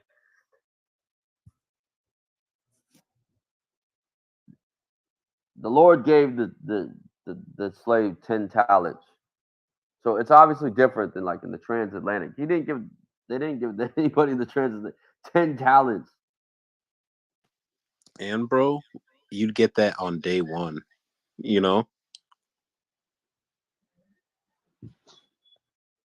So yeah, like I don't even like entertaining this shit. Overall, though, good debate. You read the Quran, right, where it tells you like you can get the booty and to fight Oh for the yeah. booty. Yeah, see the Quran's this is the Quran debate. The Quran actually tells you this is like what you're supposed to do. And then it tells you hadiths about what Muhammad did. He's like the moral guy. Like it's like this perfect moral example of the world. And he's trying to. Have you read the hadith about the white slaves and the black slaves and Which one about the trading the 2 black for the Arab, or are you thinking a different one? Yeah. Yeah, I've read that one. Yeah, see, like that shit. And he's like a moral arbiter, so like that's like Nah. what you're supposed to. Well, yeah, no, you got to do that. What do you mean? It's an Arab. What are you gonna do? Keep these bro? It was crazy. They were moving crazy, bro, back then. And people think like that toxic today. They'll be like, "Oh, look, Muhammad did it. It's got to be good." So, no, I agree with you. It's, you know what I think it is though, for like the atheism thing and like kind of like why they have to try and nuance it like that. I think it's just not, obviously they don't really care about God, kind of the whole God hater thing. But I think it's like reading that one thing and not really like looking to see if it actually makes sense. And it's kind of a good soundbite for in their mind, Yeah, that's what I think. That's what I think the conflation is. I think the atheists are stupid enough to think that Christianity is Islam was telling us to emulate the people in the Bible. But the Bible, right? Islam tells us the opposite of what the Bible says. Islam tells us that everybody in the Bible or the Quran is perfect. Like fucking Eunice is perfect. Fucking Abraham's Yeah, perfect. and I've heard Lot's that. perfect. And we're supposed to be like them. Well, the Bible is telling us the exact opposite. Yeah, they're imperfect and they needed God. Yeah, they need desperately. the sinful, Yeah. right? You know what I'm saying? So they conflate the two, and they read the Bible, and they go, "Yeah, you should be like you should be like Job, or you should be like Moses. You should disobey. You get kicked out." Yeah, they have the books are the exact opposite. That's what that's the first thing I got in the Quran. Is like, this is idolatry, man. They think that everybody in the Bible is perfect, even though we have all these stories of like embarrassment and complete disobedience to God. Where in the Quran, it's the exact opposite. These are like the perfectly obedient, law-abiding citizens. But yo, toxic. The thing is, this is why, like, yo, to me, Muhammad must have been the goat back then, like, for like intellect wise. Because think about it, bro. A lot of these people, like, they're in Arabia. They either like, again, like, don't know much, but they're hearing like stories and stuff. And so then there's a central narrative going around there. And then when Muhammad comes, and some of these people even know, they're like, yeah, these people sin. And Muhammad comes with Islam. He's like, what? You think they sinned? A prophet? you know, bro. He like, what's it called? Made them. What is it? Oh no, sensationalize them. You know what I mean? So that was kind of the thing. He was like, for the story they had, he was like, yo, like, come on now. You really think the prophets could sin? Stop it. Yeah, why can't a prophet sin? No, I think, but the reason toxic is it all comes down to him because if people thought he wasn't the perfect example, because toxic, think about it. It's 2023, bro. And people, like some Muslims, they go crazy over trying to follow him. But the people at the time, he said, hey, I'm just some guy. Don't really, think about it. Them would have been like, I don't know about for some stuff. I think he was trying to make, because he's claiming to be a prophet, he had to hype up every other prophet. So he's like, listen, you think the Bible is saying that? No, no, no, no, that can't be right. The prophets are all perfect. If you're a prophet, he's above everybody else, and you gotta listen to him. You don't get these people very often. So by him telling lies and elevating them and making them seem perfect, by default, he's perfect. You know?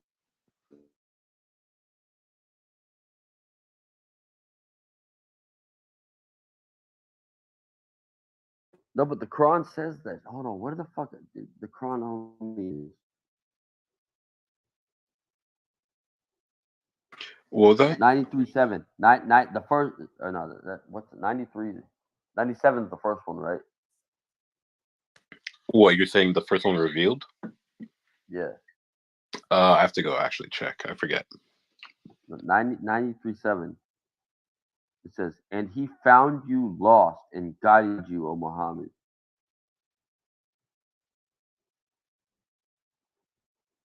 Hold on, what's it? Yeah, Surah 93. See, this is Book of Mormon shit. Like it says stupid ass shit, and then it starts to change.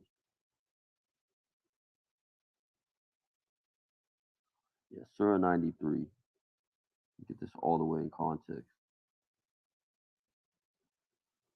By the morning light and the night when it falls still, your Lord, O Prophet Muhammad, has not abandoned you, nor has he become hateful of you. And the next life is certainly far better for you than this one. And surely your Lord will give you so much to you that you will be pleased. Did he not find you as an orphan, then sheltered you? Did he not find you unguided, then guide you? So he wasn't born this fucking sinless being. That's like very clear right there. You see that's what happened. Yeah. Like in later, like, you see what I'm saying? You see how the theology starts to shift into a new direction when they start finding all the There's I forget what it is. There's so many hadiths too. Like I forget. It's like basically, I think the whole problem is that if it's like what you're saying, there's a whole bunch of other things that kind of hinge on it, and that's why they are like kind of don't give any ground, if that makes sense. Because I mean, there's a bunch of stuff that to me doesn't seem to make sense. But like, for example, I kind of see it too. Like, okay, he found you astray. What's astray mean? You're not in the right spot or on the right path, and then he guided you. You know, so I would think that's clear. But yeah, that's the waffleology that the Muslims do. Like you seen this guy on YouTube, Muslim apologist? No. Well, he's a complete idiot. He watched my movie, right? And it's about an individual. It's not about like Islam or anything, but like he immediately perceived it about Islam because it's got a Muslim in it. Mm-hmm. Right? I don't have this. Are you attacking the prophet? And that's immediately. So this is a misrepresentation of Islam. Bro, you know. You know what I'm saying? That's the kind of thinking that would. Toxic, I always get that shit, bro. You know what it was, bro? Dude, I remember on Discord, right? A couple of years ago, before I started really looking at Islam and stuff, I had a Muslim friend, bro. And he's actually the one that got me to start looking into Islam, right? And then basically we stopped being friends because I was bringing some of the stuff up. But I feel like it's like, for example, when you're talking to a Muslim, right, they're going to go and tell you, hey, your Bible's corrupted, yada, yada. And they try and tell you what you believe in, which is real crazy to me, right? But when you go and read the Quran or Hadith for yourself and you read it and you're like, okay, so this is what it says. And then you might even be bringing it to a Muslim. Let's say you're bringing up a Hadith and they might have never heard of it before, ever. And you've looked into this, you've debated it, all types of stuff. They'll instantly just tell you you're wrong. You know what I mean? Like, it's the craziest thing, bro.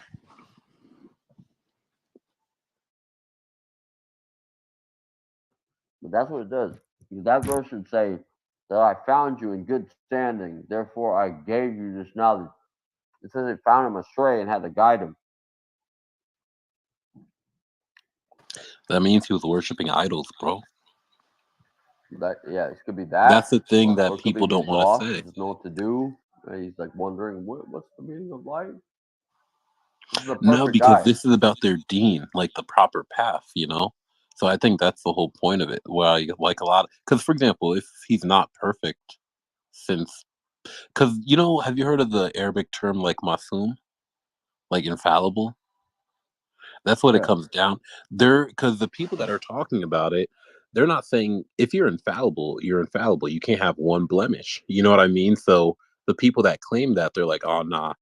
Like or have you heard of the hadith, how like everybody has this black thing, like this black part on their heart, and Muhammad had his removed when he was a baby and stuff by angels?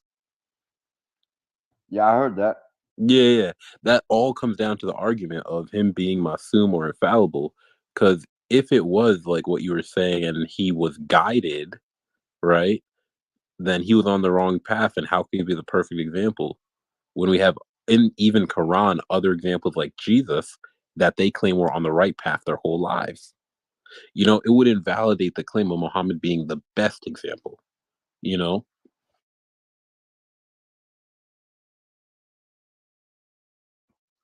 Yeah, then there's a hadith about, you know, the hadith about the angel comes and pokes you and shit and you cry, but what Jesus didn't cry because You're talking about when you're a baby, right? Yeah, and he tried to poke Jesus in the head, but he hit the placenta. Mm. You heard that? You heard that? That's in the Nawawi, man. Those are like the 40 most authentic hadiths that he found in Muslims and Bukhari. Mm. Then Dude, the other they one, have... the predestination. You said another one on predestination? Yeah, that the angel gives you the deeds when you're 10 months. It says like the baby's born, the baby gestated at 10 months or something, and then the angel comes down and all right, this is everything that baby's gonna do. And it's gonna fucking go astray. It's gonna go to hell. It's gonna go to heaven. And it says that it'll reach heaven within an arm's length of Jahannam, and it'll reach hell with an arm's length of Jahannam. That's another one of the most authentic hadiths in the Al Nawawi collection. You're an arm's length away from both heaven and hell? Yeah, it'll write the deeds out, and it says that the baby will reach Jannah an arm's length from Jahannam. And it's the opposite for the baby that's an arm's length. Oh, okay. I thought it was the same baby. Okay, that's how they. Okay, these are different babies. Yeah, that makes sense. That's Have you heard about what's some? Have you heard about the one of the rights of the slave of Allah on Allah? Do you know what I'm talking about? What? So basically, there. I might have to look it up, but this guy, one of the Sahabas, like the companions, came up to Muhammad one time, and the question that he asked Muhammad, he said to Muhammad, "What is the right of the Muslims on Allah, and what is Allah's right on the Muslims?" Right? So he's saying, like, literally, just think of like how we have rights in the States. Like, these are things that, like, they're inalienable rights. Like, you have this stuff, right? So Muhammad's answer was that the right of Allah on the Muslims is that they can't do any shirk, like, or worshiping no polytheism. They have to worship only Allah, right? And then if you're a good Muslim and you're falling in line with that, because of that, you then have a right on Allah, something that He has to do for you. It's your right. The right of the Muslim or the slave of Allah on Allah is that so long as you don't commit shirk, no matter what other action you do, you always go to heaven, no matter what. And then it gets so crazy, bro. At the end of the hadith, the Muslim gets excited. He's like, wait a second, I could do whatever and I still go to heaven. And he said, that's such great news. And he's like, oh, we should tell all of the Muslims. And then Muhammad's only reason for not telling every single Muslim, he said, don't tell them so they don't rely on it too much. He wanted them to kind of like be more zealous about it. You know what I'm saying? But he's like, oh, don't just tell them they could do whatever and they're already solid. Have you heard about that one kind of, or no? I haven't. I'll look it up for you, bro. Because, dude, it's a really good hadith. Let me.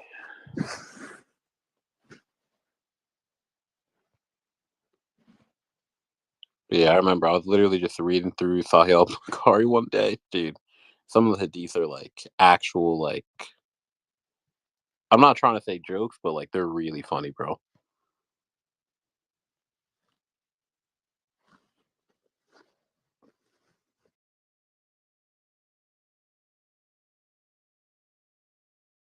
Lost my damn connection. Yep. Posted in the fucking chat.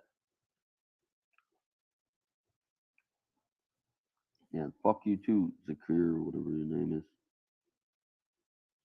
What's up, Gavin? Not much. Sounds a lot more civilized now. Toxic. We're talking about Islam. Yeah, we bodied a bunch of atheists. I had 3 atheists get smacked down by predestination. Less than 15 minutes, Gavin. It was like one What atheist, happened? 3. It was atheism. They started going crazy. We were talking about the Bible, and then they started getting all atheistic, and then the first atheist went down in like 3-4 minutes. So then another one came trying to talk toxic. I mean, he was talking for a little bit, and then I said something because he said something stupid, and then he got real atheistic, and then it was like, okay, whatever. And then Charles came, and we like Charles, but he tried to say some atheistic stuff, and then he had to run. As he does. As he Yeah. does. He said he'll be back though. So, and we like Charles though. Yeah. Oh, that's good. That's good. It was getting a bit wild there for a while, Toxic. Yeah. I was impressed with fucking Stanley, man. Like, I know I've known Stanley for a little bit now. I've debated him on, like, why we haven't had a formal debate yet, but I've like butt headed with him on like 5 different platforms. I know him on IG.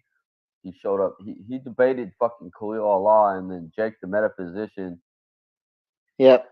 And he's kind of like the way he is on here, but like tonight, like he's kind of like brought his game, like he was prepared. Yeah. He showed up late, and I was kind of pissed off about that. But he seemed to have all his shit together. Like he had all his ducks in a row and shit. That's what I was like, wow, man, I've never seen him. Yeah. Yeah. But I mean, you could tell that he'd put the effort in and put the time in. Unlike his opponent. Do you think it was lack of preparation on Jack's side? I think. I think it's a combination. Toxic. Yeah. I think it's a combination of lack of preparation and too lazy to do the work, I to was do the gonna say, actual work. Gavin, because they don't like the Bible, Gavin. You know what I mean? Because think Sure. about it. Yeah.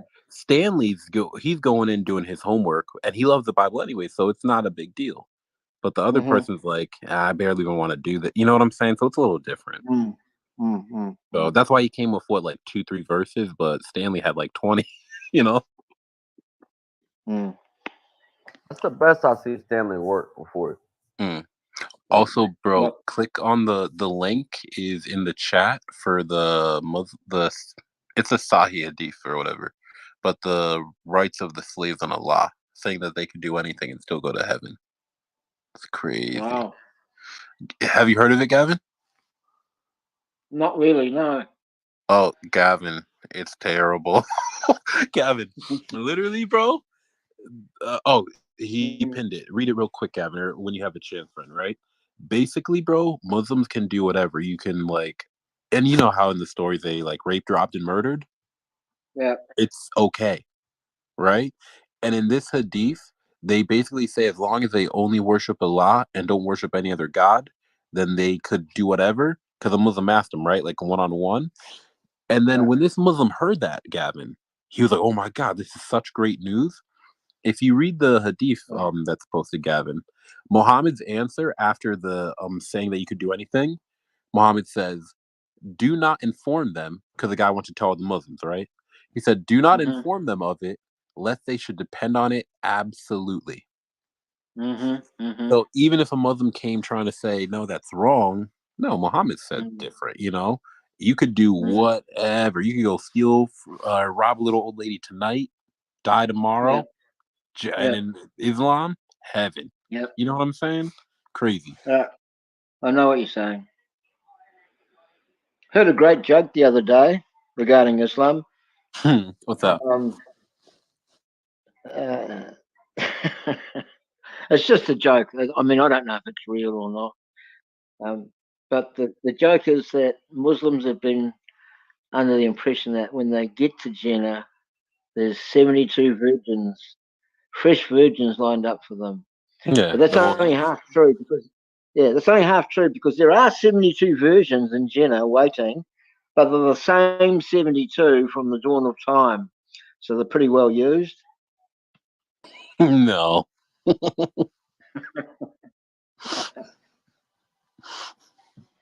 I'm just reading that hadith now. Yeah. Oh, wait. Oh, yeah, the one that's posted? Yeah, no, Gavin, it's Yeah. crazy. Yeah. I was literally just reading them one day, a bunch of hadiths, Gavin, because, I was talking to a Muslim, and then, I think I got kicked out of a room or something because I kept bringing up sources and stuff. And then, bro, literally, it was just for, when I was reading it, the other one was so funny.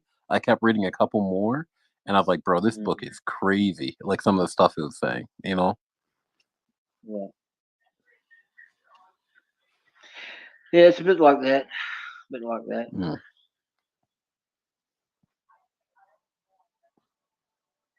Thanks for the link. Thanks for the link, man. I appreciate it. Yeah, bro, we gotta, get those sources out, Yeah. Because you know what I don't like at, and we were kind of talk about it too, but you know how, a lot of times, even if let's say you already looked it up, and sometimes with Muslims, and let's say you show them this hadith, right? They might have never even heard of it, Gavin. But because it's coming from you, they're gonna be like, "Oh, you're not a Muslim? Nah, I can't accept it. I can't accept it. No." You know what I mean? realize that. It's like, what? Yeah. And then the fact Well, that they that's the way always... they're brought up. Oh, sorry. That's the way they're brought up. Yeah. They're brought up from Yeah. an early age to despise anything that's Yeah. not Muslim. So of course they're going to despise us. Mm.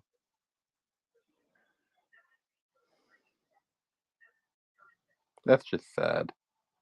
Yeah. Obviously not every single Muslim's like that, you know what I mean? But unfortunately, no. it's unfortunately a lot, you know? Yep. That's what I'm saying. The Quran was so fucking schizophrenic that they had to come up with those sources. With what? Like, you know, what's the fucking verse that says that all the Muslims are going to hell because they ran away from battle or something like that? I'm not sure. You know about that one? I wasn't sure. Let's see. Hold on, let me find this shit on Google. Oh wait, I think I know what you're talking about. Hold on. Are you saying the first thing with the munafiq, the munafiqim? Is it like? Let me look. Quran 9 Al Duha.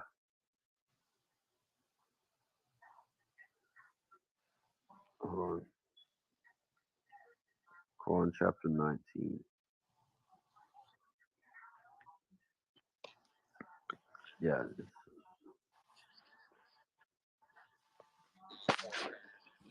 What does it say? Let me scroll down. What noble Quran? Then we'll certainly begin by dragging out every group, the ones most defiant, the most compassionate, and we will truly know best who is most deserving of burning in it. There is none of you who will not pass over it. This is the decree your Lord must fulfill. Then we will deliver those who were devout, leaving the wrongdoers there on their knees. When our clear revelations are recited to them, the disbelievers ask the believers mockingly, which of the two of us is better in status and superior in assembly? Oh, no, I've actually heard of this. This is saying all Muslims go into hell and only some get. See, I've heard. Yeah, they all go to hell, but some of them get pulled out. Yeah. No, they're all in hell together and they pull some out. Yeah, bro, doesn't it make sense? And they're all confessing all the they good believe. good Muslims get pulled out by Allah, you know? Yeah, it's Surah chapter 19. I think it starts at like 65. I was reading 69 to 74. But said that all the Muslims have to go to hell, and some of them get pulled out. Yeah. Wow. So it's like hell is for pure. It's like the Jehovah's Witnesses believe like a temporary hell. Yeah. Until like the annihilation, then they're just gone, and then only the Jehovah's Witnesses get to live in the garden and shit. It's got like lions. That nobody's mad. Like the lions are cool. You can go pet But like the that's lion. another point, Toxic. I feel like the average Muslim, I feel like they're not even aware of that.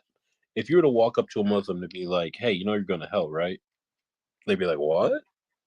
You know what I'm saying? I feel like a lot of them like don't know some of the sources, you know?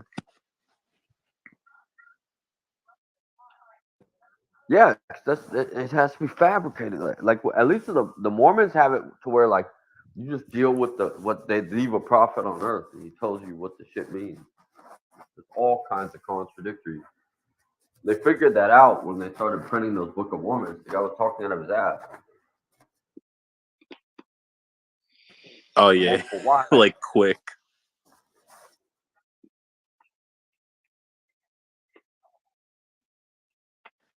And that's why I think it was able to work for such a long time, because like kind of like with what you're saying, like the Mormon thing, I think it is super similar, but the only difference and disadvantage that he had was when he popped up on the timeline. You know, like if that guy with the whole Mormon claim popped up in the time of Muhammad, I think it would be a way bigger cult. You know, just because there's not like all the technology to help spread around and people to verify stuff. You know. Yeah, like Joseph Smith's like a real guy. With Muhammad's ambiguously a real guy.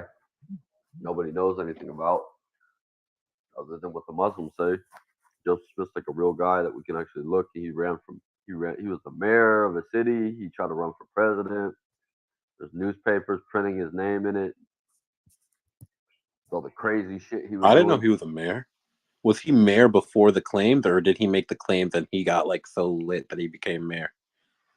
No, he became a mayor in Missouri, but he tried to run for president. So there's all kinds of shit. So they started digging in his past. They found court documents that he got arrested in New York and shit. Yeah, Joseph Smith's like an actual figure in American history, where Muhammad, this ambiguous guy from the Dark Ages. Yeah. So like they only think he exists because so many people wrote about him, but like, yeah, they don't really know what he's like. And like, if you judge the Quran, you go like, hey, it's a different guy than what these fucking all these hadiths talk about. It's the same thing you can find in the Book of Mormon. The Book of Mormon gives you, it's like a plagiarism of the Bible. So Yeah. you find like these obvious things that Christian theology teach, right? It's got like the Trinity in it. It's got, right. It says that they believe in Jesus and shit before Jesus even comes, right? And so like it makes references like Isaiah. There's like a whole chapter Isaiah plagiarized in there, and so you can gather the same theology the Bible has, but then the Mormons contradict it completely with their teachings, and that's the Joseph Smith started to realize that like, hey, I can't get away with all this. I'm just now like a Christian sect, so I gotta like make shit up. Mm.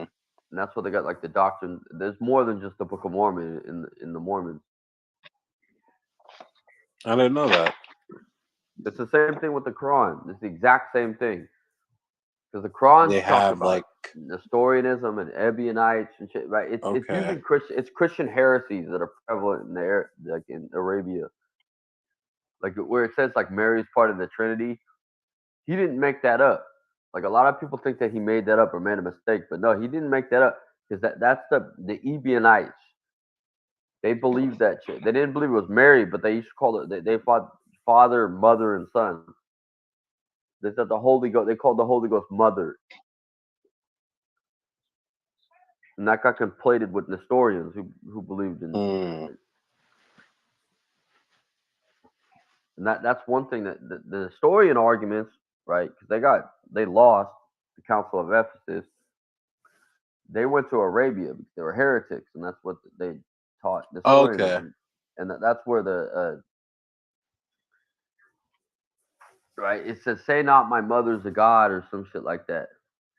Me and my mother, you've made me and my mother a god, right? At no point in time were there any theological schools in Christianity where it said my mother is a god, right? Except for this, like that was a straw man argument that the Nestorians had, the Council of Ephesus, against the Theodicists. They're saying they're making Mary a god. They're saying she's the mother of God. So the Muslim, like that's where he got that. Like he got that from the Nestorians.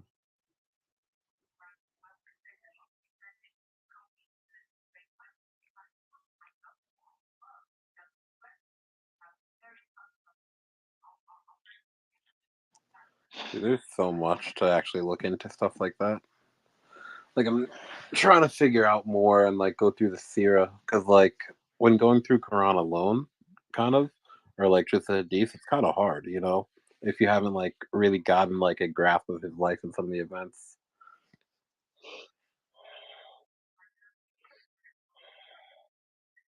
But you know about the doctrine of perpetual virginity? Yeah, that Mary was an ever virgin. Yes, always a virgin, and then she was assumed to heaven. The Muslims Yeah. have that, and they Oh almost yeah. Allah blew into her farge so that she didn't have to have like sex and stuff. Yeah. Dude, it's all the same. But that's one thing too, because like I haven't looked into a bunch of like different like medieval type Christian sects too. You know what I'm saying? So like I remember people would show me a bunch of this stuff and like share links, but I haven't like looked into some of them so much to know like, hey, this belief is like something this sect held to, kind of a thing, you know, for some of the specific stuff.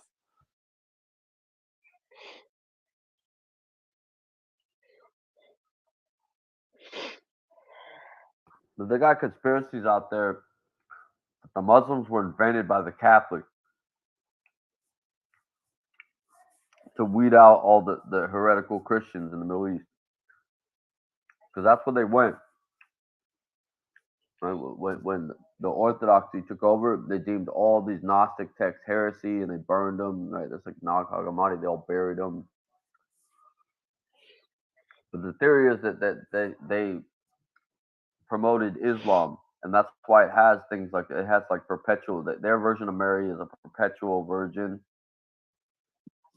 and she's an immaculate woman. She's the best of all women and shit. They believe that the Catholics were the ones that kind of propagated that, and that's how Islam came about later, because like the the geographical politics and shit changed because the Romans and the Sassanids were fighting, and it got influenced by both the Zoroastrians and the Christians, and that's what ultimately led to Islam. I don't think that's the case, but there's definitely there's definitely known heresies in the Quran, and they're not hard to figure out. Like that one, the Trinity one is a dead giveaway. Because nowadays, you looking at hindsight, if you don't know anything about Ebionites, you would say that, oh yeah, the Muslims fucked up the Trinity, right? You'd think all of knows about that argument. Yeah. But no, if you look at the Ebionites, right? Because Ebionites have extensive writings on this. Because if you look in the Old Testament, right, like Maru Hakat, right, is the word that like it's in in Psalms 139 verse 7. All right, it says, "How can I hide my face from thy countenance, and where can I go to avoid thy spirit?" That word maruakat, right, for spirit is a feminine, and you find that in the Bible several times, right, especially in the Old Testament, where the spirit is a feminine word, and that's what these Ebionites did later when they started translating into Greek. They said that this is a female spirit; it's our mother. So that's where they ended up getting kicked the fuck out and shit, right? When after the Nicene Creed was established in state Christianity, the Romans said you can't have heretics, so they all got to leave. So preaching heresy was illegal. There was only one legal Christianity, and that's where they went. They went to the Middle East, right into Saudi Arabia and shit like that. And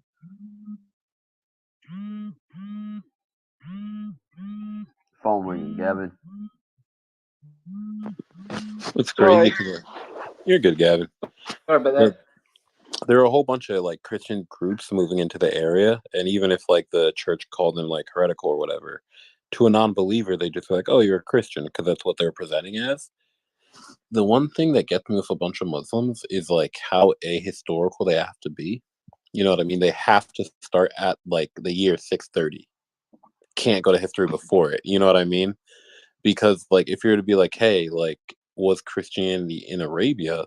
Most of them will say no. You know, so Yeah, that's retarded. They stole a story. There's a story about the men in the cave